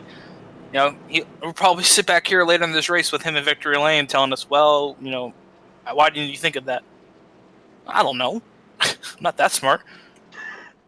Well, we're still quite a long way. We're nearing the halfway point of the overall race. Here we'll hit lap 92, and that is pretty much the official halfway point. Waiting to see here if the lights are going to go out atop the pace car, and we'll go green lap 93, giving us just under over 100 laps to go this evening. Nope, they're going to stay out. So I'm going to take this opportunity, and I want to talk to the 12 car of Craig Burns, who was involved under our last caution. Craig Burns, this is Carlos Zimmerman and Warren Keith in the FRN booth. You got a copy? Yeah, I got you. Man, just run me through what happened there with you and I believe it was oh boy, this is not a good part on my broadcaster side. Whoever you got involved with that incident on under the last caution, just run me through what happened under that. Yeah, so I had the middle line there, and I pushed up a little. I got on the wall and came down. Garrett Davis hit. That was my teammate and all, but it is what it is, I guess. We're just gonna look forward to next week and put this one behind us. Yeah, I was gonna say you were running good tonight, Craig, and we saw you last season running well. These first 2 weeks haven't been kind to you, buddy. Talladega next week. I heard you're pretty good there. Are you looking forward to the big plate race at Dega? Always. I love how it's a crapshoot. You know, I love the super speedways. Hopefully they're kind to us. Yeah, going back to last season, I mean, just couldn't cut a break. But it is what it is. Yeah, hopefully you get a win and get in the playoffs there, bud. Yeah, I appreciate it, guys. You guys do an outstanding job, too. Thank you very much, sir, as we'll send him back down to his room. The Wallbringers, number 12 car out of the race in 32nd. He's still in pits, trying to maybe repair damage and get back out there, but that was Craig Burns we were just talking to there. Pace car lights are out, Warren. We'll go green, lap 94 of 95, giving us just 102 laps to go this evening and about 27 in the stage. Yeah, and I'm going to sit back and I'm going to put my hands over my head and go, all right, John Mullins, tell me what you're doing here, buddy, because he stayed out for a while, so we're going to see exactly what his pit strategy is and exactly what has to happen here for him to get this stage win. He'd want the stage win. He wants that playoff win, I'm sure of it. But there's some hungry drivers behind them. David Duran, Austin Harger. We saw Austin Harger in a wreck earlier. Garrett Brown, Jordan Hack actually come back from that contact with Mike Tellier. So we'll see exactly how this unfolds as we're going to be coming to lap 94. Almost 100 laps to go in this race here in the Light Waves Productions 195. Green flag back in the air, and John Mullins wasting no time getting a gap over David Durand and Austin Harger as they roll down into turn 1. It was Harger that spun the tires a little bit there. He is fighting an ill-handling race car because of the damage he had earlier on as the 64, wow, shocked me and pretty much shut me up as he is having a good restart here. But David Durand sticking with him as they are 2x2 for 3rd and 5th as here comes the 19 of Garrett Brown under the 16 and the 38 of Brent Allen for Sega Keith. He is up now to the 5th spot as he passes. Oh boy, look at that rocket ship and that 28 on fresh tires, Carlos. He's coming through the field.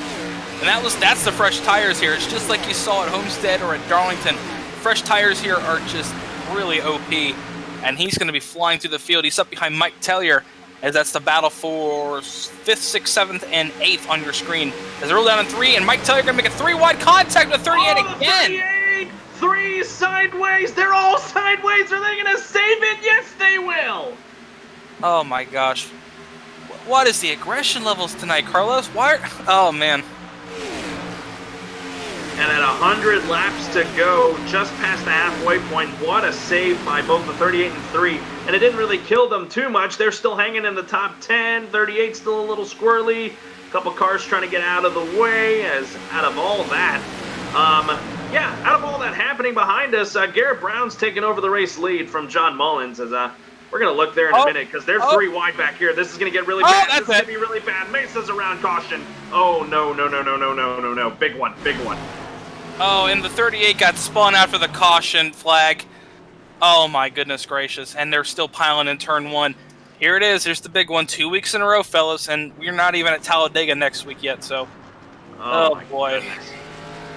I knew when the 37 swung back across the track, that was going to be a big one, and that just took out a bunch of good race cars.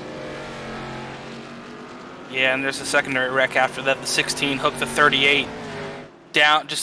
I don't know what he was doing, but he just hooked the 38. Boy. Gonna have a couple of replays to look at here, folks. The 37, Raul Mesa, and a couple of others spun around there on the front stretch, all of them making pretty much near simultaneous contact, and I knew when they were 3 wide, the 11, the 3, and the 37, that was not going to end well. No, and a lot of cars are now back on pit road getting repairs as... Oh dear, Carlos. I don't know where we're at in this race, but I do know where Garrett Brown is. He's in the lead, followed by John Mullins, David Duran, J.R. Hager, and Jordan Hack are your top 5. A couple cars took some big hits. The 48 of Cole Maxwell, the 26 of Daniel Holdcroft, the 22 of Clint Leatherwood. Big-time damage on his machine. Of course, the 37 of Raul Mesa, Mike Tellier. And oh my goodness, that was the big one that brought out the yellow. Now we're going to look at what happened with the 38 of Brent Allen and the 16 of Austin Harger. Yeah, and John Mullins stayed out again, Carlos. Oh, the 16 just came down to the 38, and think something. Oh my goodness! What a hit for Brent Allen as he caught that there and then got plastered by the 00 of Parker Bland. And oh my goodness, that might spell the end of the night for the 38 Sega Keith machine. Yeah, it's one of those racing things. And to make the point, a lot of drivers right now are not really happy with the aggression levels on racetrack. And I don't blame them. The way we've been seeing the aggression levels tonight, just even though we're not even we're just over halfway through this race, it's unbelievable. It's unbelievable how much aggression we're seeing just halfway through this race, Carlos. It's uncanny, to say the least. I can't find the word for it because, oh my goodness, there's just been wreck after wreck after wreck. Like I said, we had 10 cautions last week at Homestead, and that was a full 120-something odd laps at Homestead. And now tonight here at Atlanta, which is just past halfway of the full length of this racetrack that it runs. Typically, you run 325 laps here on the NASCAR Cup circuit, or something of that sort. And we're about not even close to we're closing on the end of this second stage, but not even close to the end of this one. Still got 95 laps to go, and we've had 9 cautions tonight. Yeah, and hopefully we calm this down. We had a nice little green flag run there at the end of the Homestead race, Carlos, if you do remember. So they eventually got in the heads of the drivers to calm down and race, and hopefully just over halfway, hopefully that kicks in now for the drivers here in this race. As we're going to try to see who's out of the race. Right now it's still Cameron Hurd and Cody Jordan, so everyone's still on track other than those two. So even though we've had a lot of wrecks, a lot of the drivers are still sticking around trying to get points.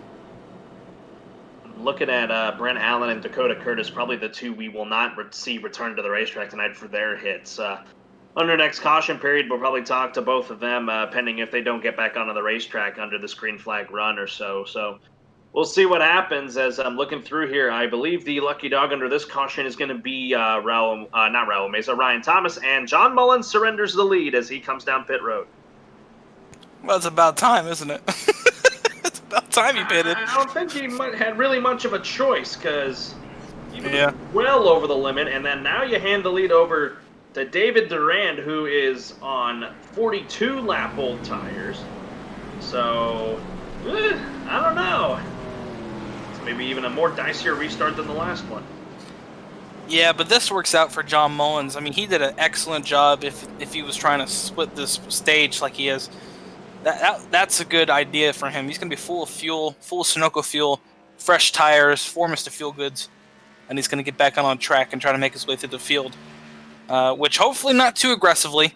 I've seen a lot of wrecks caused by drivers on fresh tires tonight compared to older tires, so hopefully he takes it easy, comes through the field, and we'll see him battling at the end of stage 2. This is your top 10 as it runs right now, and it's a really wonky top 10 that we have been used to seeing tonight. A couple of familiar names, but David Durand's the leader, J.R. Hager second, Jordan Hawk third, Tristan Maher fourth, and then Christopher Wilson fifth, and then Trevor Massetti recovering from a wreck sixth. Ryan Wilson's up to seventh after being 3 laps down at one point. Steve Kerpel, Ryan Ezel, who's gotten a free pass tonight, and Chris Shoemaker, like we mentioned, who didn't even take the green flag tonight, started in pit lane. He is up in 10th. Our stage 1 winner in James Kunkel, he's up to 11th after being involved in an earlier wreck, so good rebound for him. Caleb Levener is 12th. Jerry Culver 13th in the 13. Garrett Davis, good recovery, 14th. And Parker Bland. That's your top 15 as the pace car lights are out, and we will go green. Lap 103 of 195, giving us 93 to go in the race, and about 17 or 18 laps to go in stage number 2. Yeah, and that's going to be interesting to see what David Durand does here. Like you said, he's on an older set of tires compared to everyone else behind him. And on probably a John Mullins style pit strategy if you want to be technical with yourself at home. So we'll see exactly what he does and if he has to pit here. But just under 20 laps to go, 18 to go in the stage. Remember, stage 2 ends lap 120 for the followers at home watching up on the top left, looking at that lap counter. Lap 120 is the golden nugget for stage 2. And we're going to see how the fresh tires come from the back. Probably the same way they've been coming through the back the whole day. Aggressive, quickly, and, taking no for an answer. Here comes the pace car, going to hit the pit lane once again for the 9th time tonight. There he goes. Field and control of David Durand as he's waiting for the green flag. Green flag in the air, and Tristan Maher wasting no time. Got a good restart. He's going to be battling for second place alongside J.R. Hager as they head towards turn 1. Good restart from the 17. And again, that's side by side for second place.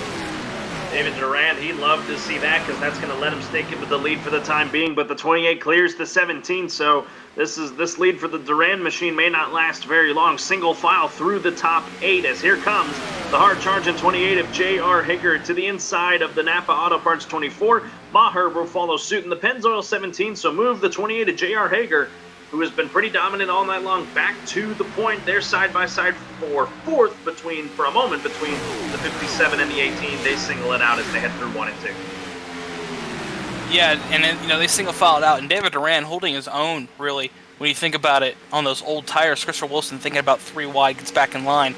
Jordan Hack really having a good run tonight in that 57 car as the battle for the lead is on, as Tristan Maher is keeping up with J.R. Hager as they come off turn 4 and coming towards the line to complete lap 104 of 195. They fly by there on your screen. The 17 of Tristan Maher might be trying to set up the 28 here for a pass on the back straightaway. Jordan Hawk has settled into 3rd. Christopher Wilson 4th, and Trevor Massetti. That's your top 5 as here they go down the back straightaway. Here comes the 17 of Maher. 28 trying to slam the door, but the 17's there. 17's there. Nope, 28 missed the corner just a bit. Here comes Tristan Maher back down the inside. It's going to be a side-by-side duel for the lead as they come to the line. Who got the lead? Tristan Maher at the line. They're starting to break away a little bit from the 18 and the 57 as the 18 now clears him for first. That's going to be trouble. He's going to turn to 17. Oh, my goodness gracious. Wow, they saved it, and that's going to bring them all back to him. Wow. Look who it brought up to him now. Christopher Wilson and Jordan Hack, like you said, are back in the picture as good almighty. What a caution out on the speedway. But, man, that's a good caution. There's 10th, 1st, and the 9th. And a little bit of a breath catcher there, as they would say, after that turn 1 and 2. Looked to be just a single car incident. The 37 of Raul Mesa spun there in turns 3 as on the exit of the back straightaway, so not a too big of a wreck like we just had, so this will benefit, I believe, the 3 of Mike Tellier, who's going to get back hit on the lead lap here as he will get the lucky dog. Yeah, that wasn't a one-car incident there, Carlos. You're going to see on this replay. We had a car go airborne on the back straightaway. Oh, no. Oh, yes. And that is the 22 Clint Leatherwood who went airborne up into the outside wall. See it right here, the 37 and the 22 battling. Oh, this is going to be nasty. I can already tell. It's boom, big-time incident, up and over. I think he made contact with the 3 of Mike Tellier, and then Cole Maxwell gets a little chunk of it as well. Oh, if that doesn't end your night, that's definitely going to end your night, as Clint Leatherwood somehow, nope, he's going to bring it to a stop, and yeah, wow. Flipped once, and as he teleports to pit road, and so really a 2-car incident, or a couple cars also involved in that. Working our 10th caution of the night. We're inside 100 to go, but man, the cautions just keep piling up. Well, eventually we're gonna get a green flag run there, Carlos. Eventually, because there's not gonna be many cars left to have cautions with at this rate. But that was a good battle for the lead, though. Before we had that caution, a little bit of a contact in turn 1 and 2 for the recap, and well, that almost spelled the end of the night for some of these drivers in turn 1 and 2. But luckily, everyone held on to it, and well, back under caution here at Atlanta. Looks like Brent Allen has left the Discord, so we probably won't be able to get a word with him as his night came to an end earlier. Hoping to also get a word with Craig Burns and Dakota Curtis. Or sorry, not Craig Burns, Dakota Curtis. We already spoke to Craig Burns. Dakota Curtis, he's currently in the race control booth, so I'm gonna let them handle their stuff. But in the meantime, Tristan Maher is the race leader. J.R. Hager 2nd, Christopher Wilson 3rd, Trevor Massetti 4th, and Ryan Wilson rounds out your top 5. Yeah, and rounding out the top 10 is James Kunkel, Jerry Culver, Steve Kerpel, Parker Bland, and Garrett Davis. After having that wreck earlier in the 42 car, is in 10th position. Alrighty, I think we got an opportunity now. We can Actually, no, I think Dakota's still talking to drivers who were involved under the last caution, so I don't think he's ever going to give us a chance to talk to him after the incident he had with under our most previous caution. So hopefully we'll get him in a minute. But, man, lap 109 on the board, Warren. We still got a lot of racing to go, and a really different-looking top 10 than what we were used to earlier. Who's outside of the 17 and 28? Who do you got your eye on? Man, it's tough. It's tough when you think about it, But if anyone's really shown the pace and speed to keep up with this top group, right now it's Christopher Wilson. He's shown that if he can just keep up with these two in the front, he's got a car that's capable of doing some good things tonight. And not to mention that your Stage 1 winner got the damage repaired on this car, and James Kunkel is back in the top 10, so watch him to make some noise late in this race. And, try to make his way back up for another playoff point, hopefully, at the end of Stage 2. Who do you have? Pace car lights are still on. I'm looking through. I'm really liking that 31, Trevor Massetti. He got involved in a couple wrecks tonight, but he's rebounded well. He's up in fourth, still showing some good speed. So watch him to maybe make some moves here on this restart here to try and challenge the front two for the race lead. It's going to be a wild one, to say the least, on this restart when it happens. And I'm hoping, I've been saying for about the last, 6 cautions that the aggression level will drop, but, the trend has been the aggression level remains at about 150%, when it really needs to be, at this point in the race, about 80%. Yeah. Yeah, I mean, yeah, how many times can I say yeah? Because that is exactly where it needs to be. It needs to be a little bit lower than where it's at, but you can't blame it for not having entertaining racing with it, though. As cautions like to go, some of these tonight haven't been as, chaotic as last week with the big pileups. We had one. But most of these wrecks tonight have just been single to 2-car incidents there, Carlos. Yeah, they really have. Pace car lights should go out this time by, and we'll go back green lap 112 of 195. Believe it or not, more that's going to give us 9 laps to go in the stage. So forget about the talk of the aggression level going back down. It's not going to go back down. If anything, it's going to go up into the heavens. Yeah, it's going to leave the stratosphere and head towards Mars, isn't it? It's just going to it's going to rocket on out of here. And if that second playoff point is in that dire straits, it's going to get interesting. I know Tristan Maher and J.R. Hager are going to want to have those playoff points because J.R. told me for the race, he plans to go full-time after this week. He plans on it. So if he can get that playoff point and he does go full-time, that could be big for him later in this season. Oh, it's going to be really big for him as quickly we'll go back through your top 10. Tristan Maher, he's the leader. J.R. Hager is second. Christopher Wilson, third. Trevor Massetti, fourth. Ryan Wilson, fifth. James Kunkel, he's sixth. So Massetti looks to have blinked for a moment. Oh no, that's not good, as it's going to effectively move some guys up. Steve Kerpel, Parker Bland, Garrett Davis, that should round out your top 10. Jerry Culver, he's up there as well. So watch for him as well as, oh my goodness, I may have jinxed the 31 as he's having some bad internet issues here, hoping he resolves it here in just a moment. The 17, he is moving as the 31 looks to have settled it. And green flag will go back in the air. 84 laps to go this evening here at Atlanta. 9 laps to go in the stage as the 17 and the 28 drive away. 17, 28 driving away. 31 still playing Ovo Redenbacher back in the field. As they roll through 1 and 2, it's about 5 car lengths between first, second, and third evenly as they roll off turn 2. Looking back a little bit farther back, everyone seems to be still single filed out for the time being, as it's now a battle for 7th, 8th, 9th, 10th, and 11th on the racetrack. That is about the closest we have right now to a big battle on track. I believe that really is those internet issues really hurt the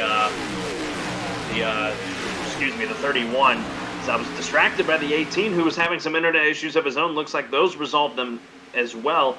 Battle's starting to heat up for the lead, Warren. Here comes Hager to the inside of the 17. Hager going to the inside of the 17. 17 give him all the room he needs, not squeezing him as much as you think he would coming to the end of the stage, but it's going to be side by side as they cross the line, coming to under 7 laps to go in stage 2. James Kunkel, he's worked his way up to 4th. Wouldn't he love to get a sweep of the stages if he can start running these guys down as he's into that clean air. They are all single file pretty much almost through that top 10, except for our 2 leaders. The 17 and the 28, and the 18 of Christopher Wilson just laying in wait to see what's going to happen. But the 28 clears the 17 Pennzoil Chevy for now to retake the race lead. Crossover, though, on the front. Possibly. Is he going to do it? Nope, he stays packed.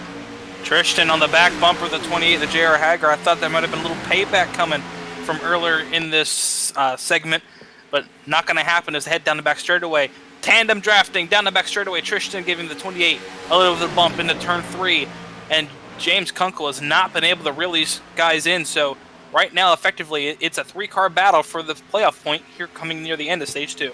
Well, if these guys make any more contact than they have been, that could allow the 91 to close back in, as the 17 is just all over the back bumper of the 28 of J.R. Hager. Joe Ride on board with the 17 here. He's going to get him a little bit loose there, side by side down the back. Yeah, and this is going to be a reversal of what we saw just at the restart. 28 high side, 17 low side. And the 28 car going to be able to hold tough on the high side for now and maybe clear Tristan as they come down the front straightaway. Indeed, he will at the line. It is still the 28, but here comes Christopher Wilson trying to make a 3-car battle. 17 still trying to hang on the inside. He's not going to have the speed, so that might open the door for the 18 to make a move down the back straightaway. Oh, man, Hager was so close to the wall there, but he saved it for the time being. As it's, again, just these 3 guys battling for a stage win and a playoff point, as that we'll figure out that stage winner in just 3 laps as Hager comes to the line. Yeah, caution after this point here would effectively end the stage on the dime. So we're pretty much green to the rest of the way unless a caution comes out. 28 car gapping the 17 just a bit, though, about a 1/10 of a second as they roll through turn 1 and 2, as the 17 almost clips the wall himself off turn 2. So effectively 28, 17, 18 still single file, and no one really showing that they have the bulge to catch up to that 28. The 17 of Maher kind of scraped the backstretch wall, but I think it gave him a little bit more speed as the gap closes just a little bit. 2 laps to go in the stage. 28 and J.R. Hager out in front, arguably the dominant car all night long, but the 17 and the 18 not going to let him go away quietly. Tristan's in the wall. Chris in the They're wall. Both in the wall. And I knew that was he's going to spin it on the back. Does he save it? Yes, he does. And that's going to be a yellow. And that will end the stage. Oh, we couldn't make it. As J.R. Hager comes to the line, and he will officially end the stage right there. He is your Stage 2 winner. Kunkel, the James Kunkel machine, I believe was the car. Actually, no, it wasn't Kunkel. It was another car that was spinning simultaneously with the 17 of Maher. We're going to have to look back and see who it was, but that's going to end the stage, Warren. And, I thought the 17 had a shot at the 28, but him and the 18 just both overdrove turn 2. Yeah, 17 threw it in deep in turn 1 and 2 trying to catch that 28 car, but on old tires, that right front's not going to grip up with you. And, that's going to cause him to slide up into the wall as he comes back up to take over the second position yet again. Or try to contest the second position yet again. As the cars roll through 3 and 4 and come to the line. Trying to see here. Who was that other car that brought out the yellow? It actually was the 13 of Jerry Culver.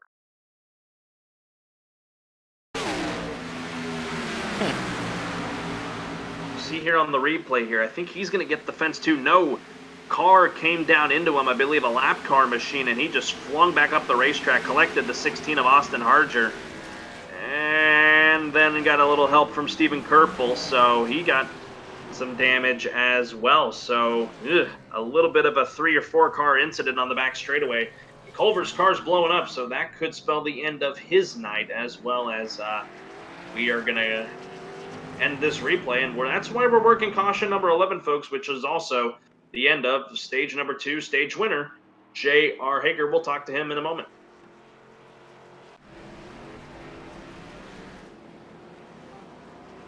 Actually get to talk to him now. J.R. Hager, this is Carlos Zimmerman, Warren Keith in the FRN booth. You got a copy? 10-4. Man, drove the wheels off of it and then got the benefit of the doubt with the 17 and 18 getting the wall there, and that's why you picked up stage 2. It that was a fun little stage right there. Wish we didn't have so many cautions. Wish we had a little bit more green flag racing, but I have faith that we're gonna get cleaned up and we'll go green rest of the way. Yeah, Jr. You've been right now one of the fastest cars on track the whole night. Um, we've seen you shoot out on short runs, but have the field catch up to you in long runs. Is it your steering box or just how aggressive you are burning up those tires? Well, really, I don't think it's either. I think it's that we're running with the super speedway package at Atlanta. The draft here is super, super, super overestimated, or underestimated, I should say. I underestimated going into it. I thought that once you get to the lead, it didn't really matter. No, once you get, I was the second and a half out of John, and he was drafting up to me the whole way. So I'd about be willing to say that the end of this race ain't gonna come down to who's the fastest on pace. It's gonna be about who's the best super speedway driver. Alrighty, that was J.R. Hager. Hey, J.R., best of luck to you the rest of the way. You looks like you're going to be rolling out here in fifth, and man, you got a really fast car. Best of luck to you the rest of the night. Thanks for talking to us. Yep. See y'all in a little while. As out of all of the pit stops that just went down, I believe a couple cars stayed out, Warren, because Garrett Brown, the number 19, he's the new leader. Kip Easley is second, Chris Shoemaker third, and Dylan Hastings is in fourth. Yeah, that's a nice little top four here as we're going to be coming to the start of the final stage and effectively a run to the end of this race as the sun, Carlos, is starting to set a little bit more on this racetrack. How that will change the speed and complexity of this race is yet to be determined, but we might finish this race a little bit later in the day than they were anticipating. And with that happening, that's going to mean that there's going to be much more grip on that racetrack with the sun going down, as the track is not going to have as much of that slickness that it did at the start of this race when you saw all those cars sideways and whatnot. So it's going to be interesting, Warren, as we're getting down to the nitty-gritty of this one. We should go green lap 125 of 195. That'll give us 71 laps to go to close out tonight's race. Yeah, and if we can go green the rest of the way, that would be awesome, because that will give us effectively 75, a good pit stop maybe two under green. So that would just be icing on the cake for us up here. Rest of the top 5 and top 10, J.R. Hager, like we said, he's 5th. Christopher Wilson 6th. Tristan Maher 7th. David Durand 8th. Under this most recent pit stop, it says a 6.2 stop. He may have gone fuel only under there pit stop. If so, that's a good move. That's a good move right now. We'll have to see how that plays out for him. But if that is the case, that could be a pretty good move by David Durand, keeping that couple set of tires left in that pit stall. So, again, just like the Clint Leatherwood situation, we'll see exactly how that plays out later in the race. John Mullins and Daniel Holdcroft, they round out the top 10. Rest of the cars on the lead lap are Ryan Thomas, Parker Bland, Ryan Wilson, Raul Mesa, Caleb Levener. That's the top 15. And then Ryan Ezel, 16th, Garrett Davis, 17th, James Kunkel, 18th, Austin Harger, 19th. And Mike Tellier, he is 20th. Stephen Kerpel, Cole Maxwell, and Jerry Hutchison, they are the only cars one lap down, with Leatherwood and Carlson still out there on the racetrack. Everyone else in the pits right now is still trying to repair damage. 26th on back likely are going to finish out of the race, with the exception of the 8 of Jason Clark. Yeah, it's going to be interesting to see exactly how this final stage goes down. And just exactly who are the players that we need to see come up through the field. We already know who some of the main players are, but who's going to put the money on the table and cash in and win here at Atlanta? Pace car hits the pit lane. Garrett Brown in control of the field. Green flag's out up in the air and wasting no time. Look at Christopher Wilson. He got a great restart, and he'll get up to third place on that restart, leaving JR in the background and maybe go battling for second place as they roll through 1 and 2. But Garrett Brown has opened up a nice second lead off turn 1. Dylan Hastings pretty much slammed the door on the 28 there on that restart, not allowing him to have a chance to make it, but he'll take a couple cars 3 wide, and he will take 4th spot away, as here goes Christopher Wilson around the 27 of Kip Easley on older tires. And now the 18 can set his sights on the 19, but don't look now. Here comes the hard charge in 28 at J.R. Hager as he is now up to third side by side with the 27. Yeah, Crystal Wilson just did an amazing job on that restart, caught everyone napping effectively. And JR's right. Look at that draft that he gets off turn 2, that run. And he's going to suck up to the back of these two by turn 3. So he might be right. The best draft driver might win this race. But on that fresh tire, look at that. Goodness. They're going to split him 3 wide off turn 4. What a move to just put the 19 in the middle. And out of that, the 28 is going to take the lead. Out of all that, just spoiling the 18's attempt to take the lead away as the 18's going to sit still in second. That's a power move right there, Carlos. That was a power move if I've ever seen it. And the 18 of Crystal Wilson's like, no, you're not going to get by me and get away that easy, as he tucks up behind the 28 Busch Mustang off turn 4. But the whole field stacking up behind him as Dylan Hastings is slow on the high side in 3 and 4. But it seems like he's going to gather back up and keep going as they cross the line. Still now a little bit of a gap between the 28 and the 18. Tristan Maher has worked his way up to third. They're side by side for the 4th spot. How about Ryan Thomas? What a comeback for the 20 as he's starting to work around the 19 of Garrett Brown, who's on older tires as well. Moved the 20 Toyota machine up to 4th place. Good rebound for him, Warren. Yeah, we saw he was one of the heavy contenders in this race, so we'll see if that is in fact the case as they roll down into turn 1 and 2. But right now it's still J.R. Hager and Crystal Wilson 1-2. Tristan Maher recovered nicely and back up to 3rd place. Then again, like we just pointed out, Ryan Thomas in 4th, and Garrett Brown only fallen back to 5th since that restart, but don't look now. He's still under fire for that 5th place as John Mullins goes to the inside. Wilson now starting to reel back in the 28 of Hager. He's got him in his sights using a little bit of the draft that you get at this racetrack. Tristan Maher starting to run these guys down as well. If they get side by side, that'll bring the 17 to him. Here comes the 18 to the outside of Hager. A little bit loose there on corner exit, but he saves it. Carson right on the back stretch. Yeah, it's the 26 car. Oh, David Holdcroft is going to be on the back straightaway stranded. We'll see if that brings out the yellow flag, but like you said, battle for the lead still rages on. Green flag still out. Crystal Wilson's going to get the lead heading back into turn 1, but now it's still side by side as J.R. Hager battles back nicely on the inside. The 26 is slow on the back straightaway. No caution. The 18's got to be careful with that wall. 28 a little loose on corner exit. Still side by side down the back straightaway ready to go. They'll pass the slower 26 who's on the apron. The 17 of Maher laying in wait, seeing what's going to happen. The 18 trying the crossover move. I don't think it'll work. Keep the 28 out in front. 64 laps to go. 64 laps to go. Is that a sign? Is that a sign? Because here comes John Mullins. He's in 5th place. He's a little bit farther back from these guys, but he's clear of that traffic with the older tires. And he's starting to set his sights down and close in on this gap gaggle for the top 4 as they head back down to the turn 3. As Tristan Maher has actually started to catch up to these 2 leaders off turn 4.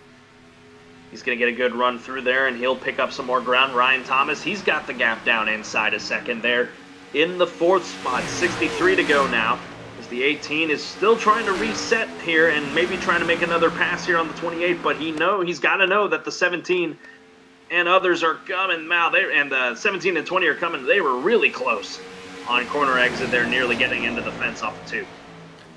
Yeah, not to mention, we still have a pit stop to go. So these drivers are just hopefully trying to calm down and get to that pit stop and see who has the better pit stop. We saw that last season as we got a car stranded there on the inside. I don't know who that is. Ryan Ezel, the 88. Oh, he's not had a good night. Either has he, as he's 1 lap down. Now, he's also the free pass car. Oh, he was. Until Jerry Hutchinson passed him. Not anymore. But yeah, I'm glad we're still green. That's a plus side. And the top 4, look at that, nice and evenly spread out between the top 4, between each other. Maybe that's the dirty air and the tires kicking in, trying to prevent these drivers from getting up behind each other. Side by side for the 5th spot, John Mullins has a deck lid full of this 37 of Raul Mesa. What a comeback for the 37 as well. We talked about Thomas's comeback. The 37 was mired down near off the lead lap for a while. He's rebounded and is trying to take the 5th spot away from Mullins as he's side by side through 3 and 4. Yeah, and if that's any indication of long-run speed, we know Raul has long-run speed after seeing him at Homestead last week. But John Mullins, crossover move. He's going to get back to the inside of the 37. This is a good battle for 5th place on track, as the top 4 have effectively gone, well, no, I say that. They're going side by side for 4th position. Ryan Thomas and Tristan Maher. Thomas gets the spot, and now he's looking at maybe 2nd place. Christopher Wilson as they enter turn 3. That's a pair of team cars there, the 18 and the 20. I think the 18 may have the orders to just let him go because he's got the quicker speed right now, it looks like. They are starting to fall further and further away from the 28 of J.R. Hager as lap 137 now goes on the board inside 60 laps to go. Looking at the pit counter here, still about, I would say about 20 laps or so for our lead group before we start seeing any of them come down into the pits. Ooh, a little bit of contact there with the teammates, 20 and the 18. Yeah, a little bit of contact, and this is the biggest lead we've seen all night. 1.6 seconds is the gap between J.R. Hager and Ryan Thomas as they round off turn 4.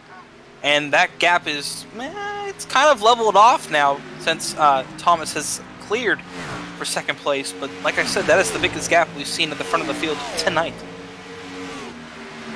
As the 17 now starting to lose the train of these guys. Ooh, a little loose there through 1 and 2 as he picks it up now.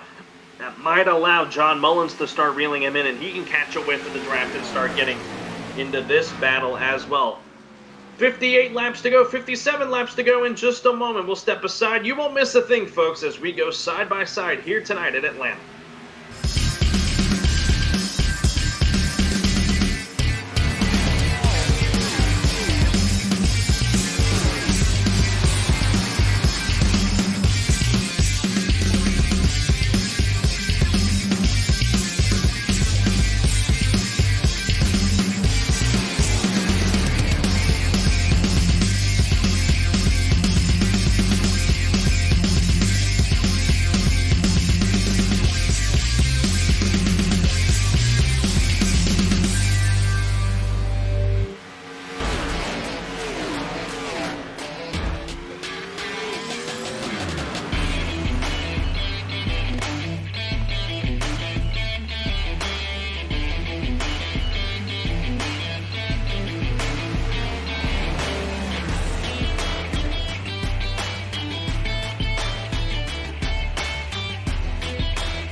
Since the VFW was founded, their mission was really to look out for the veterans community, to make sure that our nation upholds its promise to really care for the service member, the veteran, and his or her family. There are several ways that the VFW fights for veterans today. The top services include disability claims assistance, advocacy on Capitol Hill and with the Department of Veterans Affairs. We also offer scholarship opportunities, and then also volunteerism. For me personally, when I came back from Iraq, my life experience was drastically different from those around me, and the veterans of foreign wars really spoke to me. The reason I would encourage veterans who have served overseas today to join the VFW is because this is your organization. The VFW is for veterans. Every generation, a new generation of leaders steps up in the veterans of foreign wars and fights for the veterans community. The Veterans of Foreign Wars. No one does more for veterans. For more information on the VFW, go to ahctv.com/sacrifice.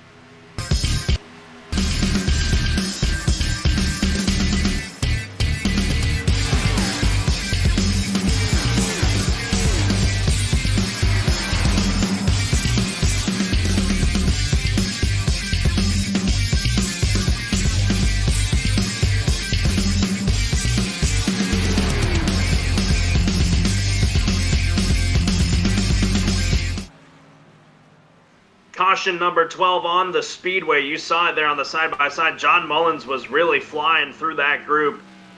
I'm going to have to go back here and see why we're under the caution. May have been the... Oh, no, it couldn't have been him. He's not on the racetrack. Oh, man, it could have been anybody at this point. That could have been the Steve Carr tooth fairy. smoking up there. Trying to see exactly who it was. Because... I think it may be the 48 of Cole Maxwell. It is. Okay. He's blowing up here on the apron. So let's quickly go back and see what happened to bring out caution number 12. We are just near 50 laps to go. Ooh, this is actually a bigger wreck than I thought. Oh, my. Yeah, exactly.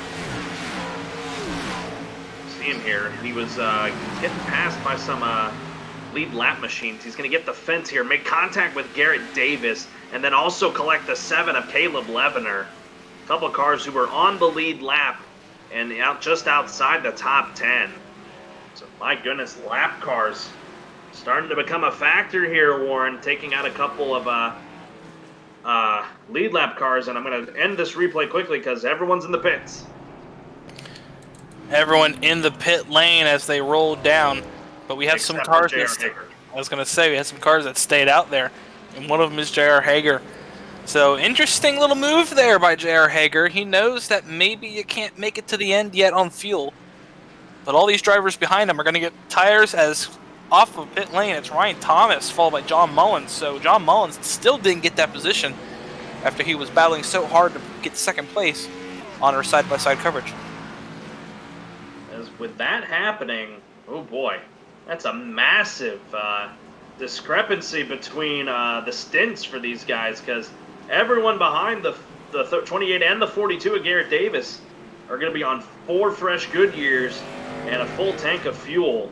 Meanwhile, the guys ahead of them, they're on about halfway through that run of when we would have seen them for green flag pit stops. So this is going to be really interesting, Warren, who has the advantage. Yeah, and the track's getting darker and darker, Carlos. It's getting shadier and shadier, so the grip levels are going to be through the roof. As still JR has not hit pit lane, so he's going to effectively stay out and take this lead here. And that puts Ryan Thomas back in the second place. Those are lap cars in between him and Ryan Thomas, so we'll see exactly on this restart how JR can hold off the fresh tires of the 20 and the 64. Yeah, as the 42 came down to pit, and that's going to put him tail end of the lead lap. Lucky dog under this caution is actually going to be the 2 of Jerry Hutchison. He's currently still sitting in the pits repairing any further damage he may have, that Cheerio Chevy. So he is the lucky dog. He's out and away. So 18 cars, Warren, on the lead lap, and roughly about 26 still out on the racetrack. Yeah, it's pretty good numbers when you think about how many wrecks we've had today. And, yeah, now, we thought the intensity was ramped up before, Carlos. It's about to go through the roof here if we have another green flag run like that, because that could take us to the end of this race as we're going to be going back green, possibly lap 149 of 195, popping within 50 laps to go, which is a fuel run. So, yeah, J.R. Hager is just going to let the fuel run out on that number 28 pit and go to the rest of the way on fuel. Yeah, so really not a bad move out of the 28. It may cost him a little bit here on this restart with everyone behind him on fresh tires, but we'll see. J.R. Hager's the leader, Ryan Thomas second, John Mullins third, Christopher Wilson fourth, Tristan Maher fifth, Raul Meza sixth, Ryan Wilson seventh, David Durand eighth, James Kunkel ninth, and Dylan Hastings rounds out the top 10. A couple of cars still hanging in there. Kip Easley up in 14th. Austin Harcher with all the damage he's got, he's 13th. Garrett Davis, who we just saw, stayed out for a minute, and then Pitt 17th, still hanging on. And then, of course, the lucky dog and Jerry Hutchison up in 18th. Just guys trying to log laps and get as much points as they can, Yeah, that's a big thing. And now let's see here. But oh man, it's going to be interesting to see this restart for sure. As like I've pointed out, just how the pit cycle is going to work. Because right now, for the drivers who didn't pit, or who pitted, I'm sorry, I don't think they can make it. I don't think they can make it to the end of this race just strictly on this pit stop alone. They're going to have to pit again. So, again, I'm going to stress it that if you're out there and you're rooting for JR, no worries yet. You know, he's still on pit sequence, just off pit sequence. It's weird. He's on it, but he's off it at the same time, Carlos. Yeah, this is you make a good point. It's when we go green, it's gonna be 46 laps to go, and the farthest I've seen someone take it tonight is about 45 laps. It is very close to all those guys back there from second all the way down to Hutchison to stay out and run it all the way to the end. There's gonna be some people who are gonna really play strategy in these last few laps to figure out who's gonna come out on top. Yep, and here we go. Lights are off the pace cars to go down the back straightaway. Let's get a recap of your top 10 before they hit turn 3 and we go back under green here at Atlanta. J.R. Hager, your leader. Ryan Thomas, second place. John Mullins, third. Christopher Wilson, fourth. Tristan Maher, fifth. Raul Meza, sixth. Ryan Wilson, seventh. Eighth is David Duran. Ninth is James Kunkel. And 10th place is Dylan Hastings. As the pace car rounds through 3 and 4 here at Atlanta. And J.R. Hager is going to be hoping he gets a nice little gap on the drivers behind him on fresh tires. Pace car going to hit the pit lane. And we're going to go back under green. Just under 50 laps to go. Green flag back in the air. And JR is taking off, but I don't think he's going to hold on to that lead for long, Carlos. No, he's not, because Ryan Thomas and John Mullins, they are on 4 fresh tires, and they're already starting to close that gap back down. He got it as big as 4.5 tenths. And it's quickly gone away. Here come the 20 and the 64. The only thing that can benefit the 28 is another quick caution, but they're all spread out through the field. So that prospect of a caution may not happen, as here comes the 20, starting to reel in the 28 as he got loose there to the 28 through the corner. The 20 is going to capitalize here as they head to the line. 45 laps to go. Yeah, and that 28 car is on older tires, but this is the first driver on older tires we've seen hold on for the lead. Wrecking! Christopher Wilson, sorry to cut you off, Warren. Oh my goodness, he was sideways. Big wreck in turn 3. Oh, turn 2. Oh, they're still wrecking. My goodness.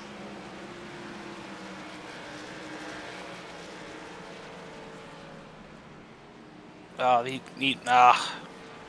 said the aggression levels through the roof, didn't I, Carlos? You did. Yeah, and it's taking its toll once again. Oh my goodness. A tough break for Wilson as he's power sliding it through here. He's definitely got a tire down, and that's why he can't keep the car straight. Toe might be broken on the car as well, as he's still just trying to power it to the pits. Oh my goodness, tough break for the driver of the 18 out of, oh my goodness, just lost the name of the team, the Curtis Wilson Racing Team. Oh, that is not what he would have loved to have happened, as leaders have caught the pace car here, the 18. I think it's a left rear that's down on that machine. That his night's done, effectively.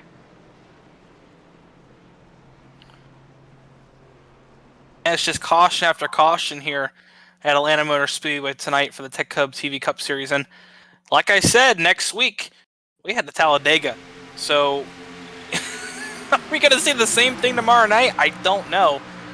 Not tomorrow night, next weekend. I don't know. Maybe we'll go green at Talladega. Throw the whole book out of the page and shock the world. But for right now, it seems like Talladega here at Atlanta. But the aggression is clearly through the roof as we're coming near the end of this race. But that's a big break for J.R. Hager. He kept the lead, and he's still leading this race. As you saw in that replay there, folks, Christopher Wilson got clipped by Austin Harger. And then they also collected the 27 of Kip Easley. So that's basically a 3-car incident. It's been the spell of the tail of the tape tonight, really. Just small incidents, but taking out really good race cars. So this is caution number 13 on the night, closing in on 40 laps to go. It takes out a top contender in Christopher Wilson. Yeah, and Christopher Wilson, I'm sure he'll be back. Little mistake on the setting up on the room. We've been told a couple fast repairs were left in the old bank, so he might be back. And that might explain why the aggression's through the roof. But is this where we're going to see the 28 hit the pit lane? Is he going to drag everyone with him? No. Wow, okay. Well, effectively now he can make it, Carlos. Yes. He can make it from here. So, hippity hoppity skippity doopity. If you're everyone behind them, you're going, uh-oh. Can we make it with more cautions? Because if we go green the rest of the way after this, I don't think they can make it. But if we keep on getting cautions, well, they're going to make it no matter what. I'm thinking here, with these guys mostly on 8 and 9 laps on their stint, if we get another caution in, let's say about another 10 laps, I think you bring them all back down and they top the car off and they're good to go to the finish. It's going to be interesting. Hager was the only car that pitted there. So he'll be 17th on this restart, having to work his way through slower traffic. So this is going to bring out a kind of a nightmare scenario for him. That's where a lot of the wrecks have been happening. So he's going to be in that firestorm right here at the restart here starting in 17. Yeah, and that's one of those things you got to sit back and breathe and take the race as you will, because you have the fastest car on the racetrack. We've seen it time and time again. He gapped the field by 2 seconds, Carlos. He has the fastest car. It's can he take care of the fenders, get it up near the front of the field, and if this goes green, take advantage of him taking that pit stop and having fuel to go to the end of the race. They're right now talking to Christopher Wilson in the race control chat, trying to see what went down with him. The 17 of Tristan Maher was the one that got into him, and effectively both of their nights are going to come to an end as Maher's in the pits right now, 3 laps down. Another good race car tonight. Just not a great night for a lot of drivers as the lead lap cars have slowly been shrinking down. Parker Bland got the lucky dog. He's back on the lead lap in that 00, so good run for him. He'll restart in 16th place near the tail end of the longest line. So, oh boy, Warren, we're up to 40 laps to go. I'm starting to run out of things to say, folks. So if I'm just droning on at this point, Warren, please stop me at any point. I'm running out of stuff to say. It's been an exciting race, kind of, during the green flag runs. Just a mass load of cautions have given us not a lot of, just really been hurting us tonight. Yeah, but we still got about 40 laps to go, Carlos, in this race. And, as we saw last week at Homestead, those last 40 laps, if we go green, could be the redemption we're looking for in this race, because it was last week. We had a great race to the finish there at Homestead Miami Speedway. Ryan Thomas? He's just riding on the apron. He's trying to save. I feel, yeah. Maybe he's watching the broadcast there in his sim rig at home going, uh-oh, maybe I should start saving a bit of fuel in case this does go green. And if you're a driver, that's one of the things, is I believe lights are off on the Ford Mustang pace car. Mm-hmm.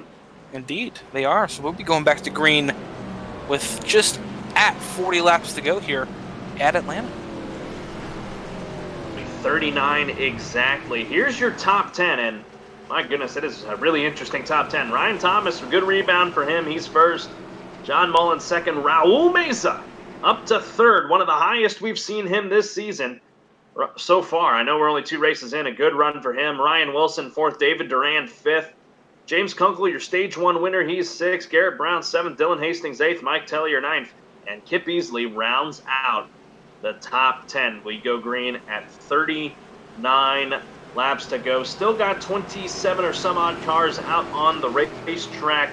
It's been a fun one to bring to you tonight, folks. We're not done yet. Carlos Zimmerman, Warren Keith, bringing the action for you tonight in this race here in the TechHub.tv Cup Series.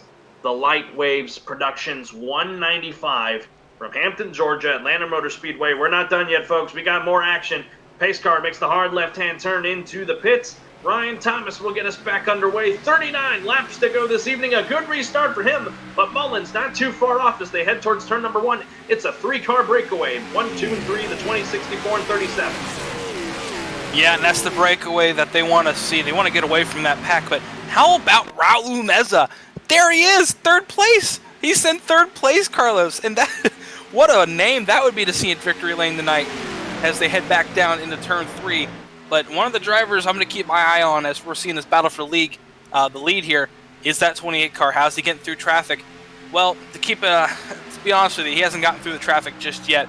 And I think he's just letting the race come to him now, Carlos. As battle for the lead is still single file, pretty much for 1st, 2nd, 3rd, 4th, and 5th. Looking at the 28 back here, still trying to get through lap traffic as he's going to try to put the 13 to the outside here as they head down the back straightaway. Actually, the 13's going to... Whoa, what is he doing? That's going to be trouble, potentially. The 28 gets around it. My goodness, I don't know what just happened right there, but in the meantime, 20 and the 64 and 37 have broken away. The 37 now to the inside of the 64 of John Mullins, trying to make a pass for second place as he's still side-by-side trying to run the 64 up the racetrack. And we'll see if he can get him into 3. No, he's going to lose a big ground here. He'll settle back in 3rd. Meanwhile, further back, J.R. Hager in a hornet's nest right now trying to get through traffic. Yeah, and he just missed the 26 car of David Holcroft, got loose off turn 4, went through the quad oval grass, kept it together, and we're still green as battle for lead is still single file as the sun is now starting to set here in Atlanta. And turn 1 and 2 is basically fully shaded, and that's going to be nice and grippy down in 1 and 2, but in 3 and 4, the sun still slightly baking it and keeping it nice and slick. Yeah, the crew here at Atlanta tonight, I know we got no fans in attendance, but the crew's still here. They have to turn the lights on in a little bit of time if this race continues to drone on as it has. With all this happening, that's allowed Ryan Wilson to catch up, but in the meantime, here comes the 64 to the inside of the 20. They're going to be side by side towards the back straightaway. That's going to bring everybody back to the party as they still run side by side down the back straightaway. I tell you what, that was close for John Mullins. He got in that corner and almost overdrove it up in the Ryan Thomas, but right now, side by side for lead. That's allowing Raul Meza and Ryan Wilson to get back in the fray as they cross the line. Again, it's a 5-car blanket. Almost make that 6 as James Kunkel is making his way up into the party. Still side by side for the lead. Raul Mesa hasn't made a move yet. Will he go in the middle? Oh, he's thinking about it. He's really thinking about it, but I don't know if that's wise, Raul. He's going to maintain it on the upper groove, that middle groove, and he'll back off and let the 20 and 64 keep racing. Wow, I thought he was going to try and take the middle there on the backstretch. Yeah, that'd be Raul, wouldn't it? Just to make it 3 wide, make it interesting into turn 3, but he thinks better of it and gets back in the line. But we've seen a lot of good side-by-side battles tonight for the lead. That high side has been very nice to the drivers tonight and being able to hold on to the lead if they're up there. Raul thinking about 3 wide again, thinks better of it, and it's still, again, side by side for the lead. As the 20's trying to pinch the 64 down, sun starting to coat the racetrack again, so the track's going to get a little bit more slick. At the stripe, it's the 64 by a nose. Man, Raul Mesa's just wondering, guys, what can y'all decide and figure this out? I want to get into this fight. I don't want to take it 3 wide and start wrecking people. He's just trying to figure out what line's going to open up. 20 a little loose off the corner. That might give an advantage to the 64. Who really has the advantage here? That's the question. The 64, I think, might clear the 20. Crossover. Here goes. Yep, indeed. Crossover as they come to the line. It's still going to be Mullins as they cross the line, but Ryan Thomas will have the inside advantage entering turn 1. This is all happening up here at the front. J.R. Hager further back. He is leading that second group. He is in the top 10, so he got through that slower traffic in a hurry and is now up in there with that second group at the top of your screen as the leaders here still run side by side, but a little bit of switch. 64 on the outside now, 20 on the inside. As when they hit the line, it'll be 30 laps to go this evening from Atlanta. Look who's coming to the party here. What a run by David Durand on the front stretch. He's going to think about making a move here, and caution is out, and that just throws everything out the window. Everyone's back on an even playing field. Yeah, and that car that was in the wall there, Carlos, was J.R. Hager. He got involved in a wreck back in the field, in traffic, trying to get by cars, and that's going to put him damaged heading back towards pit lane. My. So that throws a wrench into this race. And now everyone, if they pit this time, they can make it to the end. Oh my goodness. The dominant car really all night long. J.R. Hager for Sega Keith Motorsports. Big time damage on the right side of that machine. And oh my goodness. I don't want to say I jinxed him or anything like that because I don't believe in that, but man, I mentioned he was going to he could potentially get into trouble with having to be the only car that pit under the last yellow. And well, lo and behold, it happened. Yeah, I bit him there, and yeah, I don't think I don't know. He got tapped and loose, got up in the marbles, and he couldn't save it. So effectively, that's what happened to the 28 car. As pits will be open this time, I do believe, and let's see if anyone hits the pit lane. They do. Ryan Thomas is going to bring everyone down, leaving poor old John Mullins out by his lonesome. No, I take that back. I believe James Kunkel has elected to stay out as well, along with let's see here, Garrett Davis. So everyone else has pitted, and we'll see what kind of tires they take here. Probably 4. You saw it on that replay there. Caleb Levener got into the bumper of the 28, and it sent him around. And then got a little help down the front stretch from Austin Harger. So that's why the 28 got the wreck, and that's why we're under our caution number 14 of the night. Just nearing 25 laps to go this evening, and race off a pit lane, I believe, was won by Ryan Thomas. And then I just mentioned him, Austin Harger, I think took only fuel under that stop, and he came out second. Yep, J.R. Hager, our driver dominant tonight, only took 2 right side tires. I don't know if that call is going to be the best call. We saw it at Homestead. That's 2 right side tires did not work out. So I don't know if that 2 right side tires is going to work out for JR, but I would have taken 4. I mean, you obviously came down, got the damage repaired. Why not just take 4 there? I don't know. That's a tough call to make. And as these guys continue to wheel it around, the 64, he's the leader. 91 of James Kunkel, second. Our Stage 1 winner, and Garrett Davis, they're the 3 that stayed down. We do want to take a moment here, and let's talk to Christopher Wilson. I believe we got him at a good time, and we'll get his input of what happened there under that last cut. Chris Wilson, this is Carlos Zimmerman, Warren Keith in the FRN booth. You got a copy? Yep, go right ahead. Ah, man, you had a pretty good car pretty much throughout the night. And then you had that tangle there with Tristan Maher there in turns 1 and 2, and that effectively pretty much ended your night. Just give me your thoughts. Tell me what happened there with the 17. I was trying to go on the high side of Mullins, and the moment I went high, I lost I guess I caught air because it come back down a little bit, and the moment I got it straightened back out, I was already too low and ended up getting collected up. So, yeah, it was a tough night because I had the car that I could have won the race, but better luck next race. Yeah, it's unfortunate, and I don't think the next race is going to be any better to anybody. We're going to Dega for the first plate race we've seen in a long time in this series. Yeah. What's the mindset going into that race? Is it going to be, we're going to ask a lot of drivers this tonight because that's the big monkey wrench in this series this season. Is it going to be right in the back for you, or is it going to be aggressive towards the front? Oh, no, I'm going to ride in the back in that one. I got a feeling that it's I don't want to get collected up in the big one because I know it'll eventually happen, and if I stay back there and I can mind my P's and Q's, I'll be just fine. Alrighty, Christopher Wilson out of the race in the 25th position. Might get back on the racetrack to log a couple laps, but effectively ended your night. Best of luck to you, though, as we head to Talladega. Yeah, thanks, guys. You have a great night. Back down there. Also talked to the 48. Nicole Maxwell had a tough incident under also that previous caution. Nicole Maxwell, this is Carlos Zimmerman and Warren Keith in the FRN booth. You got us? Oh, got you. Ah, man, I'm trying to recall and figure out what's got you down in the dumps tonight with that blown engine. Either a couple cautions go or just a caution go. Just run me through what happened. I was trying to pass, actually stay behind Ryan Ezel in the 88. And he just caught me. He quit me. Came up high.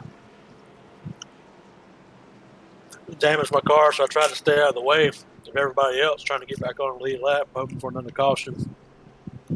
And I just hit the wall trying to let him go by. I did not mean to do that. Yeah, well, I mean, you had the sponsored car tonight, Cole. I know you had high hopes tonight, but, I'm asking everybody tonight, what's your plan next week at Dega? Because, like I said just a moment ago, that's the big monkey wrench. What's your mindset going next week? Find a draft partner, and hopefully we can work together. Hopefully some guy on my team can stay on my backside, and I'll stay on his. We just keep it safe. It's not a bad idea, man. Alrighty, Yeah, cool, Max. since you Go got ahead. me in here, this is my father-in-law's the company, Light Waves Productions. So sorry I messed up, Papa Rick. I'll get you next time.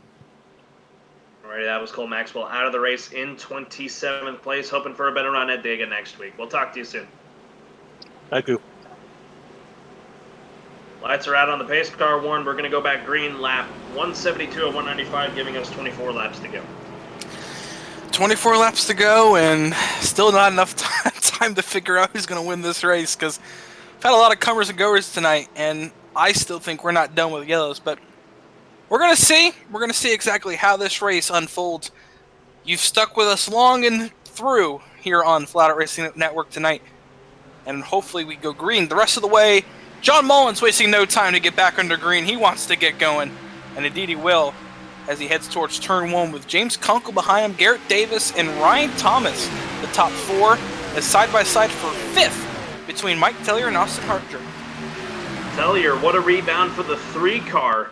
Up to 5th, being involved in a couple wrecks tonight. He is hard charging to try and run back down. Meanwhile, at the front, battle for the lead. Here comes the 91 Coca-Cola machine of James Kunkel, our Stage 1 winner. He puts the 64 to the outside with the 20. Coming in a hurry. Really good run there through 3 and 4, and it's going to cost the 91 because here comes the 20 on the outside. Can he get the 2-for-1 special with the 64? Yeah, and do note again that John Mullins didn't pit under that caution, so the 20 car Ryan Thomas has the freshest tires in this battle. And he's going to go to the outside, side draft the 64 off turn 2, and get alongside and possibly clear him by turn 3. Dives into turn 3. No, he's going to stick on the quarter panel. Maybe a bit of contact there, but here comes Mike Teller. Going to get down to the bottom. He'll get the 2nd place. Now it's the 20 and 3 show coming off turn 4. What a run through 3 and 4 for Mike Tellier. He now moves to 2nd, and here's another guy that's coming in a hurry, who we haven't talked a whole lot about tonight, David Duran. Now sitting poised to take the 3rd spot away from John Mullins, as they are all starting to roll back to each other. Some pack racing starting to happen here in Atlanta. Yeah, and another driver starting to make a move and come through the field that we haven't really talked about tonight. It's the 19 of Garrett Brown. And Dylan Hastings says that's 3 wide off turn 4. Oh boy, as they almost make contact through the quad oval here at Atlanta. And J.R. Hager going to make it 3 wide. Contact with Garrett Davis. Oh my goodness. Man. 28 still sideways. He saved it, but really the non-benefactor there was the 42 of Garrett Davis. Oh my goodness. I had a feeling that wasn't going to work, Warren. No, that wouldn't have worked either way. I mean, I'm sitting up here basically at the spotter's tower, and I'm telling you that wasn't going to work. I mean, you're entering the corner 3 wide, and it's just, there's no room for that. The 28 car just makes a grave error and takes out the 42 of Garrett Davis. That's just going to add even more damage that the 28 already had. Oh my goodness. We'll quickly go back and take a look at it. Folks, if we cut it, you know, it's normal for us to cut each other off whenever those things are happening. So if you're bothered by that, you're probably watching the wrong sport. So we're going to look back here and see what exactly happened with the 28. You saw it on your screen. They were just way too close there in 1 and 2. They were way too, I mean, it wasn't even that they were way too close. It was just, what in the world were they thinking, you know? It's just, that wasn't going to work in any lifetime for that move. But, yeah, unfortunately, Garrett Davis, you know, I don't know if he got towed or not, but it's a lot of damage to that 42 Credit One Bank. Yeah, Credit One Bank Camaro. Give me another look at it here as they're coming through the quad oval. Yeah, 3 wide, not a wise move. And, you know, that's an Xfinity driver there in J.R. Hager. So maybe just a rookie mistake by going 3 wide there with Ryan Wilson and the 42 of Garrett Davis. So luckily for Garrett, no one else hit him, but that's just going to add more damage to that 42. And that's why we are under our 15th caution of the night here at Atlanta. Yeah, 15th caution of the night. Who thought we'd be saying that starting this race? But here we are, 15 cautions in, and we're still not done with the cautions. Yeah, it's lap 177, 195. We're under 20 laps to go. It's really going to ramp up for the win here pretty soon. Looking at your top 10 right now as they run. Ryan Thomas, he's first. Mike Tellier second. David Duran up in third. Garrett Brown fourth. Dylan Hastings fifth. And then Ryan Wilson, Raul Mesa, Caleb Levener, Jerry Hutchison. What a rebound for the two. He's up to ninth, and then Austin Harger in 10th. Yeah, that's the top 10. And we'll keep on going here. Parker Bland, 11th. Kip Easley, 12th. 13th is Chris Shoemaker. 14th, Steve Kerpel. 15th, Garrett Davis. 16th, J.R. Hager. 17th, John Mullins. 18th, James Kunkel. And 19th is Clinton Leatherwood. And let's continue on with all the cars that are still on the track as we go past 18th. That is your cars a lap down. 1 lap down, Clint Leatherwood. 2 laps down, David Holcroft. 3 laps down is Jeff Carlson. 9 laps down, Ryan Azell. 11 laps down, Jason Clark. 26 laps down is Jerry Culver. 26 laps down is Tristan Maher. 26 laps down is Christian Wilson. And 33 laps down is Cole Maxwell. And those are all the cars that are still on track here at Atlanta Motor Speedway. We'll take this opportunity to talk to the 17 of Tristan Maher, who was involved in that caution with Chris Wilson. Tristan Maher, this is Carlos Zimmerman and Warren Keith in the FRN booth. You got a copy? Got you guys. We talked to Christopher Wilson on the last caution and that incident that happened with him. He really put the blame on himself with that incident that you both had. Just give me your perspective on it. Well, I was pretty close to him. I felt, I was on fresh tires. We all were. Me, him, and Mullins, I believe, were on fresh tires. I had a pretty good run on. He said he was trying to pass him on the outside, and he got a little bit of loose. I don't know if it was the air coming off Mullins' car or whatever, but he got a little bit loose, and maybe I stuck my nose where it didn't belong and came back down on me. But I parked it. I felt pretty bad, so I left it. Yeah, Tristan, you had one heck of a car tonight. I know we talked before the race. You were having high hopes for tonight, but we could put that all behind it and head to Dega next week. And what's your mindset at Dega? Aggressive or laid back, calm, relaxed? I think I'm gonna try to be aggressive. I mean, anybody can win a Dega. It doesn't really matter where you are in the field. You can come from the back to first in 2 laps. So. Alrighty then. Yeah, exactly. You couldn't have said it any better. Tristan Maher out of the race in 25th. Best of luck to you at Talladega. I'm going to break professionalism here for a second. Which room were you in? Waffle. Alright, there we go. Alright, best of luck to you at Talladega, man, and we'll see if you can pick up a win there. Thank you. Appreciate it, guys. Alright, Warren, we are at about... when we go back green, I'm thinking 15 laps to go. A 15-lap shootout to find a winner tonight. And I'm looking through the field here. J.R. Hager, he's back in 15th with a little bit of damage. And then Ryan Thomas, he's been the other good car tonight. We didn't make picks at the top. Who you got picked in these final 15 laps as the pace car lights are out? I don't know. It's pretty tough right now to really try to beat Ryan Thomas and Mike Tellier. I mean, they've had 2 of the 3 top cars tonight, and they're up at the front. What about you? I've really got my eye right now on just about anybody in that top 5 to pick up the win tonight. Dylan Hastings has been up and down through the field. Garrett Brown, he's been quiet. He led a lap earlier on. David Duran has had a really good short run car, it looks like. And then, of course, like you said, the 3 and the 20. They have been incredible tonight. A good rebound for the 3 of Tellier. And it's going to be really interesting who picks it up. Raul Mesa, he's still sitting back there in 7th, but I know he's a long-run car, and there's not many laps left, so he may not be too much of a factor. Ryan Wilson, a good rebound for him. It could be really anybody with how these wrecks have been happening as well. I think you hit the nail on the head there. Is that, we shouldn't be even picking cars. It could be anybody to win this race. And you know what? I'll be the one here to pick a dark horse for this race. Someone that has been near the front, but hasn't really shown anything that says they can win the race purely on speed, but just waiting on it as green flag is out as Ryan Thomas heads towards turn 1. I think David Duran has a good shot there, Carlos, but he's gonna have to hold off a hard charging field behind him to get that win.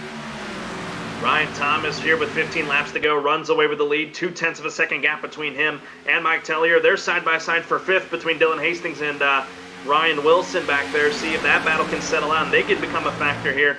Durand and Brown, they're hanging with them. It's a 4-car pack at the front when they head to the line. 14 laps to go. 3 got a little bit loose. Here comes the 24 of David Durand to the inside of Tellier. And come on, David. Prove me right here, buddy. He'll get to the inside of Mike Tellier and now set his sights on the lead of Ryan Thomas. That 24 Napa car has shown off this restart. He is a contender for this win. But don't look now. Here comes Garrett Brown and Dylan Hastings hoping to join the party. Here comes the Brown and Hastings. Here comes everybody. They're all back there with him in a little bit of a train there. J.R. Hager's back up to 10th, so good bound for him. Here comes the 24. Gets a good run there through the quad oval, and now he can set up Thomas possibly for a pass on the backstretch. Wouldn't that be something for us to say the 24 car gets the lead at Atlanta? That is something we haven't said tonight, and hopefully we get to say late in this race as there you go, Ryan Thomas trying to break the draft down the back straightaway. It's not going to work, though, as they all get down to the bottom of the racetrack. Raul Meza making the spot on Dylan Hastings back for 5th place as they come off turn 4. Trying to get that help from Ryan Wilson behind him as they continue to battle. The 37 trying to clear the 9. Running at the Brickyard last night, moves over here to Atlanta, catches the flight down, and he is trying to get a good pass here. He clears the 9, and down the back straightaway, Ryan Thomas heads to the bottom, continuing to try and break that draft. Yeah, I think he knows, Warren, that 24 is a lot quicker. Caution on the speedway. Caution on the speedway, and that is not the break some people need as we got a car in the wall. Dylan Hastings. Yep. His night has just gone bad to worse. Stephen Kerpel, the other car, blowing up here. Oh, my goodness. Dylan Hastings was just inside the top 5 just a moment ago, and now likely out of the race. Oh man. That's a little bit of iRacing there, Carlos. The 9 car tapped the wall in 3 and it just sent him flying across the racetrack. So, I think that's a little bit of iRacing in that wreck. Not no one's fault, but iRacing. Yeah, got in and then bounced off Wilson, and then you'll see here, coming into picture, the 5. Clips the 91 of James Kunkel, and then boom, the 5 plows into the 9. And effectively ends pretty much all of their nights as the night, as I mentioned, has just gone bad to worse for Dylan Hastings. And that's why we're working unprecedented caution number 16 on the night here at Atlanta. And Warren, I hate to knock on wood, I don't think we're done. No, we're not. And so, yeah, I don't think we're done. I think we've still got a couple more cautions in the bank, but effectively, we're just under 10 laps to go, Carlos, and well, we're gonna see if anyone pitted under this caution, maybe to get some fresh tires. It doesn't look like it. Looks like everyone's kind of got their chips on the table and waiting for the banker to cash in. As I believe that is Leatherwood getting his lap back, so 22 back on the lead lap, putting 18 cars on the lead lap. As we'll have a little dash to the finish once we go back green. 10 laps to go right now. Ryan Thomas still in control. David Durand fighting hard in second. Mike Tellier third. Garrett Brown fourth. And Raul Meza is your top 5. We'll head to a break one more time. And then with that, we're going to take you all the way to the end of this one, folks. Stick with us here on the Flatout Racing Network. You are watching the TechHub.TV Cup Series race from Atlanta this evening. And, folks, we are not done yet in the Light Waves Productions 195.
Since the VFW was founded, their mission was really to look out for the veterans community, to make sure that our nation upholds its promise to really care for the service member, the veteran, and his or her family. There are several ways that the VFW fights for veterans today. The top services include disability claims assistance, advocacy on Capitol Hill and with the Department of Veterans Affairs. We also offer scholarship opportunities, and then also volunteerism. For me personally, when I came back from Iraq, my life experience was drastically different from those around me, and the veterans of foreign wars really spoke to me. The reason I would encourage veterans who have served overseas today to join the VFW is because this is your organization. The VFW is for veterans. Every generation, a new generation of leaders steps up in the veterans of foreign wars and fights for the veterans community. The Veterans of Foreign Wars. No one does more for veterans. For more information on the VFW, go to ahctv.com/sacrifice.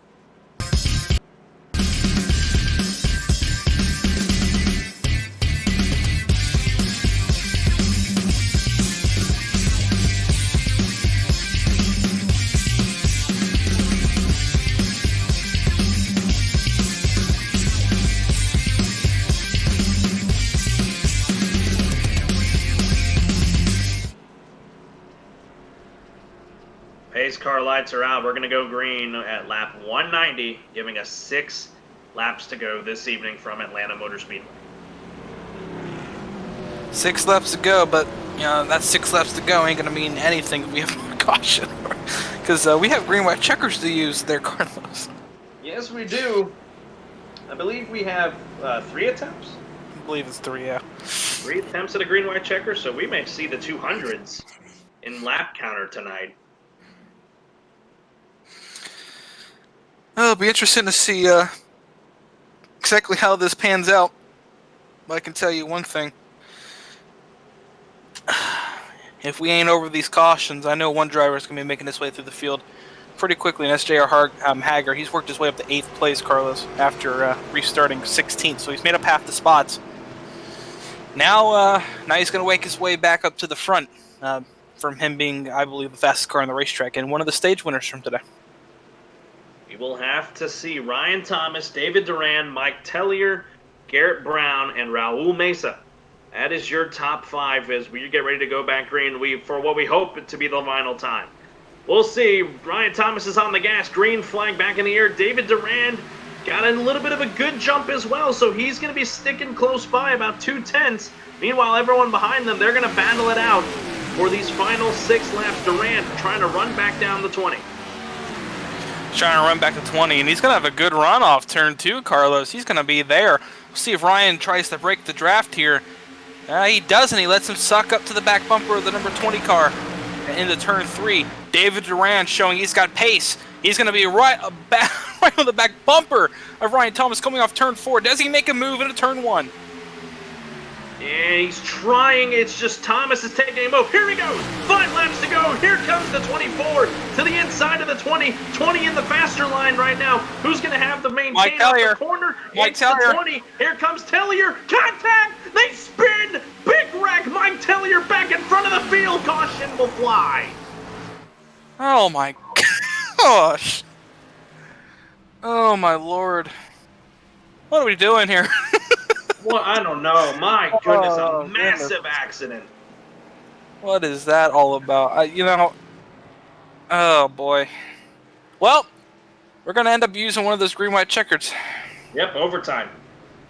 And Mike Tellier, who has, what a comeback he had tonight. His car destroyed. David Duran, he gave it his all. He's got no front end. He's Richard Pettying it around the front stretch right now. Oh my goodness, I think it's a miracle here. I think they were the only 2 involved, unless there's a couple others I missed. Let's go back and take a look what happened. Oh my goodness, you saw it on your screen. The 3 just flew back onto the racetrack. And, oh my, that was a big one, and that just took out a pair of good race machines. Yeah, but you knew the aggression was going to be through the roof, Carlos. We knew it was going to be there. This was a restart that could have effectively ended this race. And sure enough, for some drivers, it has ended their race. But for others, this has gave them another shot at life. Like Garrett Brown, who I believe, after this caution, is ready to roll and get after Ryan Thomas.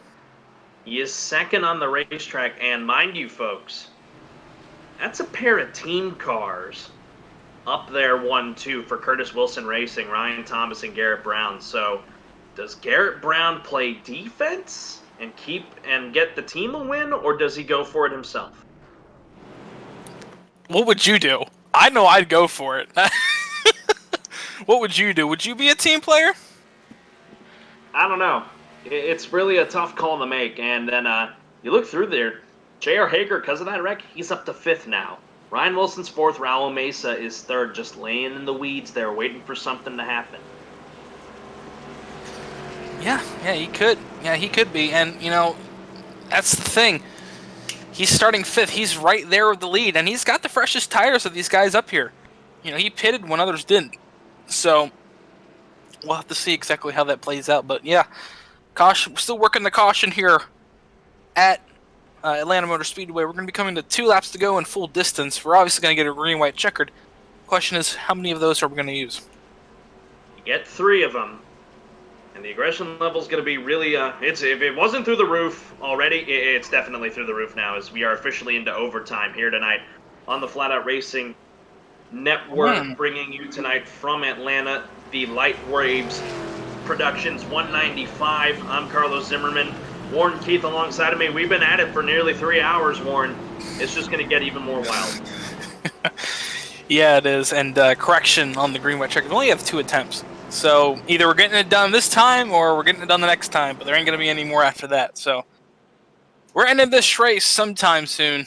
But yeah, we officially, after this lap is complete, we'll officially go over max race distance, which kind of brings in the question.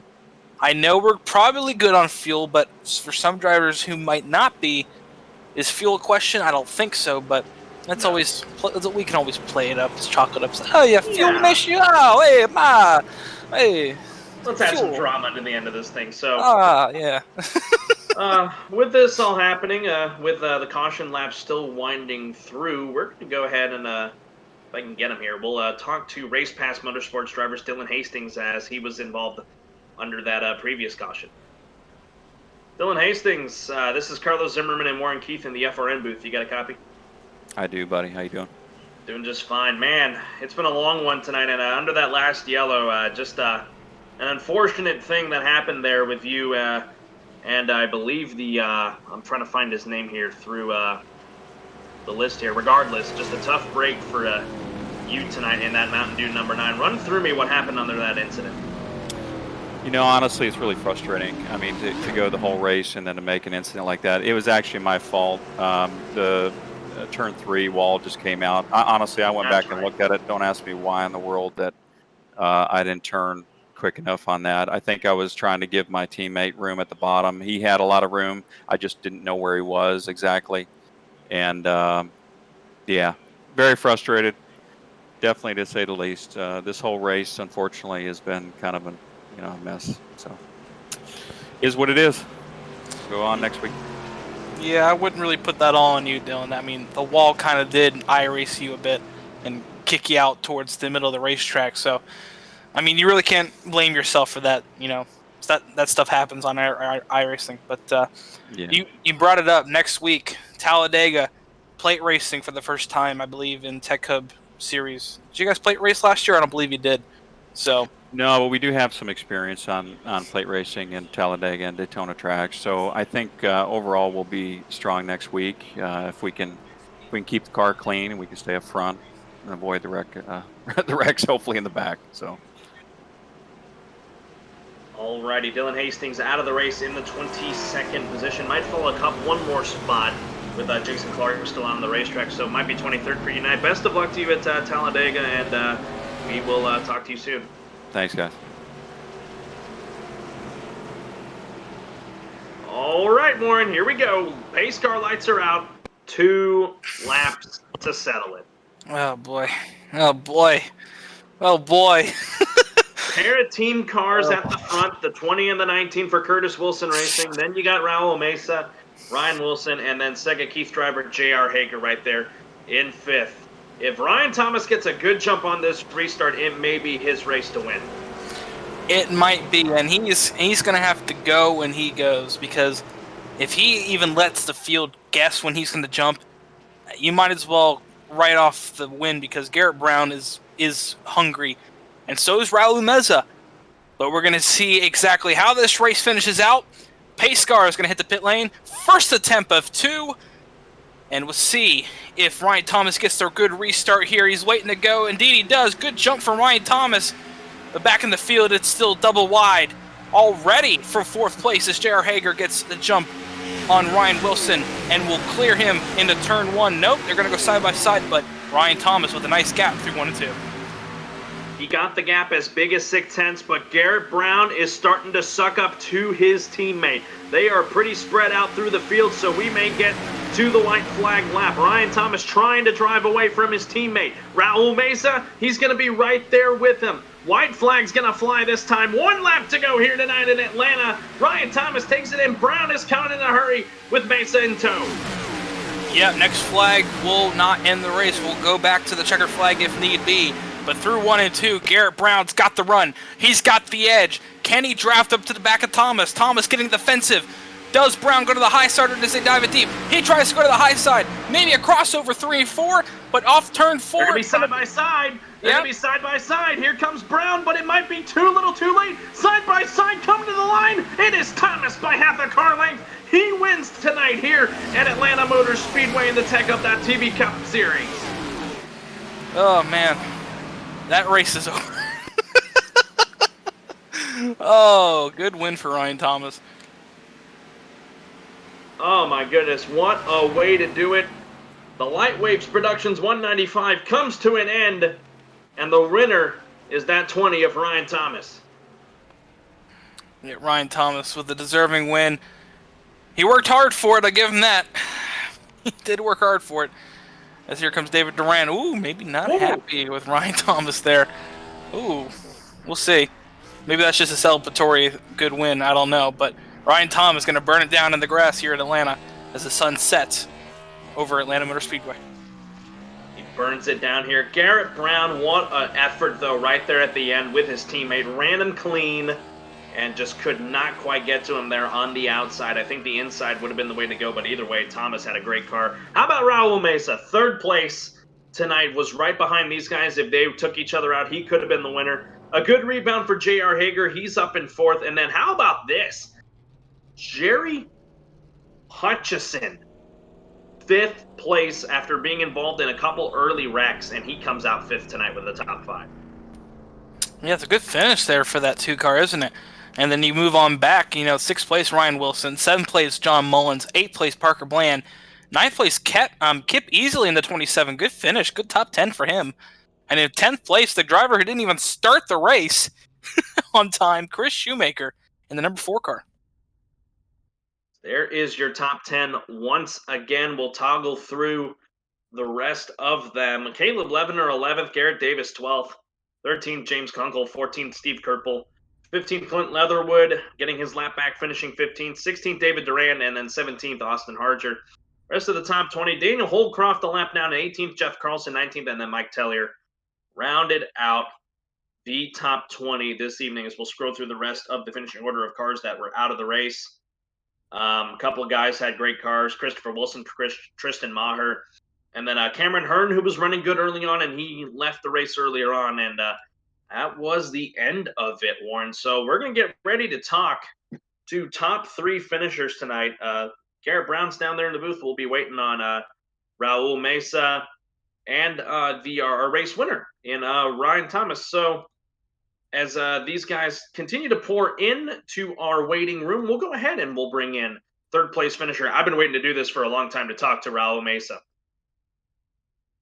Hey, Raul, this is Carlos and Warren in the FRN booth. You got us?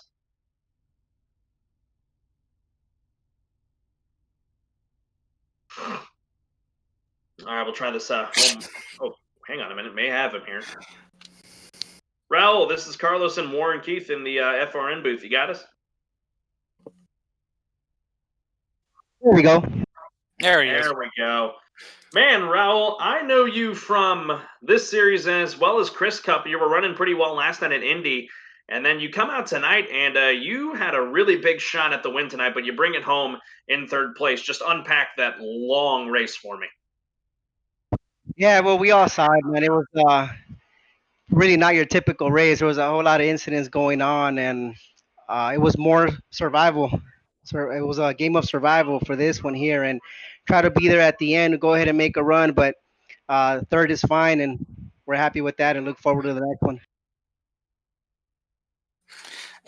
Yeah, I tell you, Raul, you know, we saw you last week have a good run, and it's about time you had another good run. And you know, points wise, this has been a good 2 weeks for you, hasn't it? When you think about it. But next week is undoubtedly the big tarp over the season. Anyone could really punch a ticket into the playoffs. Are you ready to go to Talladega next week and race aggressive, or maybe even not aggressive?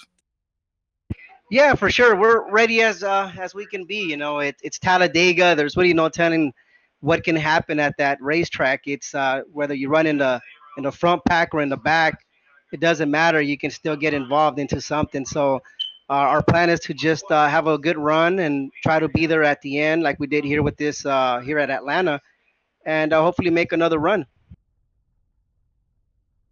Now, Raul, you got a bit of a 1-2 punch next weekend. You run the last race of the season at Phoenix and then Talladega. So you're going to have a little bit of a taxing weekend, to say the least, with having to move from kind of a short track, and then you have to go to the big behemoth at Talladega. But again, a third place run for you tonight. Had a big shot at the win there at the end. And overall, a really good run. You got involved in a couple wrecks, and you were able to bounce back from adversity.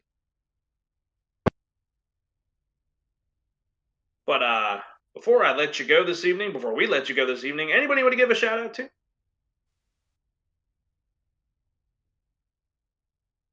I think we lost him. We may have lost him. We'll try again one more time. Raul, anybody want to give a shout out to? We may have effectively lost him, folks. Apologies for that. But again, Raul Mesa coming out in third place tonight. An excellent run in that number 37, and we'll see what he can do when we head to Talladega next week. All right, we'll now bring in our second place finisher, Garrett Brown. What a run he had tonight, nearly stealing the win from his teammate. Garrett Brown, this is Carlos Zimmerman and Warren Keith in the FRN booth. You got a copy? I got you guys. Man, you gave it your best shot there at the end. I know Thomas was really taking any sort of line away from you right there at the end of that. You made that move out of turn 4 to try and get it. Just wasn't quite enough for you. But a second place run tonight, regardless. Just unpack that race for me, and just tell me how just up and down this race was for you, because I know you've been through the bottom of the field and then back to the top. Very much so. It was just an adjust on the fly kind of race, and things once we got into the session didn't go necessarily as planned, but kind of tonight was just being able to adjust on the fly and see what was going on. And about halfway through the race, I started working my pit strategy backwards. So I thought about the end of the race and kind of when I wanted to take my last set of tires. So I was happy to get on a different pit cycle from other guys, but that kind of shuffled me back in the field, forward in the field some. I just kind of tried to stick to my plan and just really race the track, not the people, and just tried to be there at the end. But yeah, so that's kind of my strategy. Yeah, man, I tell you what, it was good seeing you run up front. You know, the 19 car, you really had speed tonight, especially late in that race when everyone started to really get aggressive. But, you know, we didn't really see much aggression out of you tonight. What was the thought process of tonight? Because honestly, this was almost an endurance race when you think about it, on how far we ran in this race. What was the mindset after every caution? Was it like, oh my gosh, can we get going? Or was it like, all right, well, we can reset and try to get a win here? It was 100% endurance. The first kind of thoughts you rattled off there, that was what was going through my head the whole time. I honestly wanted to see it go green the whole way I got to work in practice, and shout out to you, Warren, for some tips on driving line and style and whatnot. And I really felt like I had a good long run car.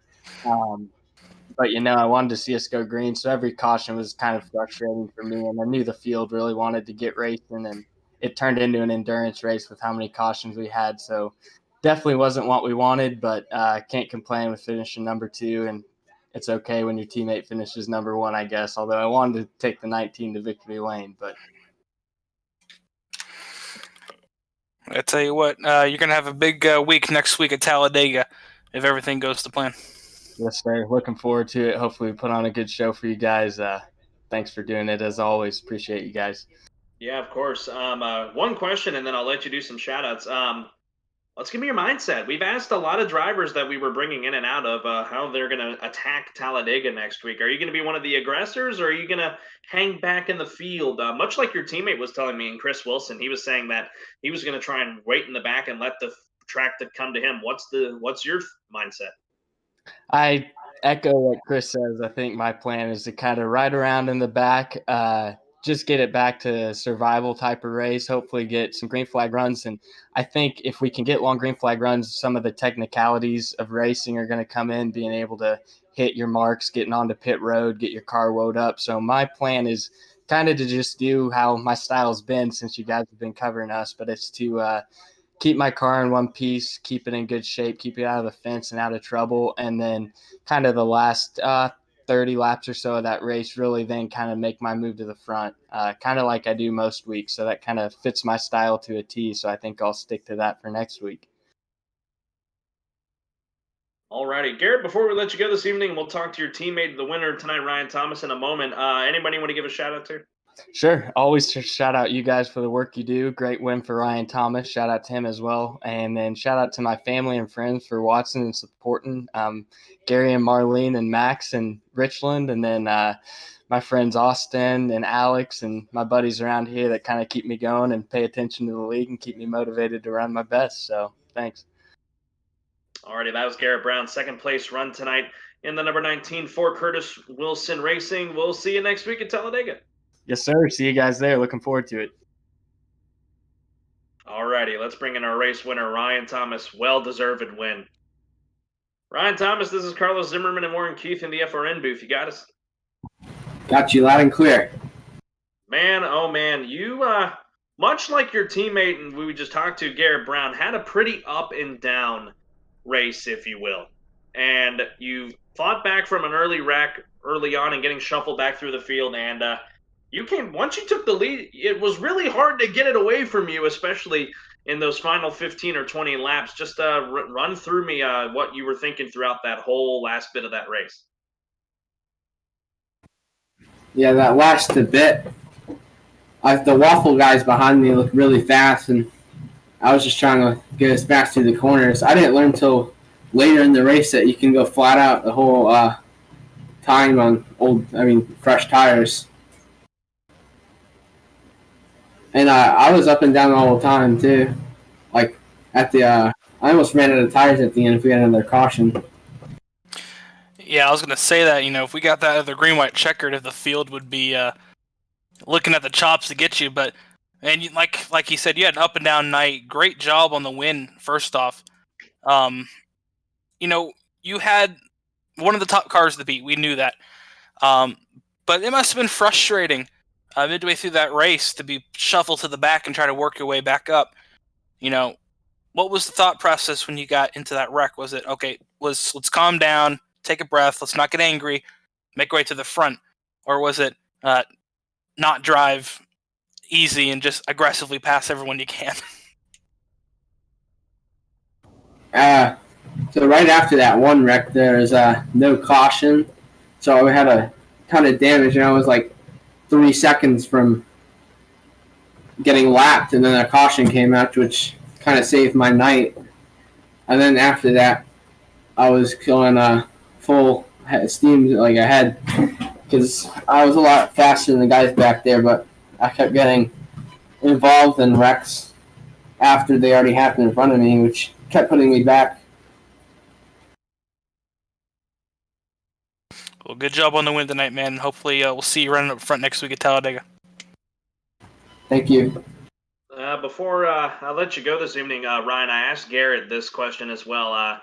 I've seen the trend between you guys and Curtis Wilson. Is the idea to ride in the back, or are you going to be distant from your teammates and run up near the front for Talladega next week? Next week at Talladega, I'm probably gonna run in the back, and because since we have no fast repairs, because it'd just be the safer option. Because you can always be there at the end, and hopefully we can stick together like at the actual Daytona and Talladega races. If you have your teammates behind you, it's pretty easy to get up front. Alrighty. Before we let you go this evening and just continue to soak in your victory tonight in Atlanta, anybody you want to give a shout out to? I want to give a shout out to Garrett at the end for helping me out, and JR for having good racing up front. Alrighty, that was your winner tonight, Ryan Thomas. An excellent win for you tonight, and best of luck to you as you get set for Talladega next week. We'll see if we see you next week up here in the booth. Yep, it's gonna be a crazy and okay, they cut him off. All right. Oh well. Man, Warren, we're done. We finally got to the end of this thing. Holy smokes! Yeah. What a race. Yeah, it's 2 weeks in a row with these races, and you know what? I'll give it credit. We had more cautions tonight, but they weren't like, I don't know. It wasn't as bad as it was last week, and I know that's weird for me to say, even though we had more cautions, but it could have been a lot worse than what we saw last week. So, yeah, next week at Talladega, hopefully it's not as bad as this. I don't think it's going to be. After hearing most of the drivers tonight, they're going to be quite cordial at Talladega. So, and next week, yours truly will be down in the car, and man, I'm already shaking. Getting ready for that race. Yeah, no. Yeah, so Warren's going to step out of the booth and into the they're going to put the belts on and strap them up tight one more time next week at Talladega. Probably going to have Sam Dyer in here with me in the booth, bringing it to you next week from the Talladega Superspeedway in Talladega, Alabama. It's going to be a fun one out there. I can tell you that right now. Same time, same great channel, 9:20 Eastern, 8:20 Central, right here in the TechHub.TV Cup Series. Before we go this evening, do want to give a quick shout out once again to our race sponsor, Light Waves Productions, for sponsoring tonight's race. Big thank you to them. And just to everyone here at Flatout Racing Network for what they do to bring just into your homes. And we're glad those of you who stayed with us throughout this one. It was a long one tonight, I understand, as we run up on 12:30 on the East Coast. Warren, thanks for hopping in here in the booth tonight, as always with this series, and best of luck to you at Talladega next week. Yeah, I'm gonna need it. Thanks.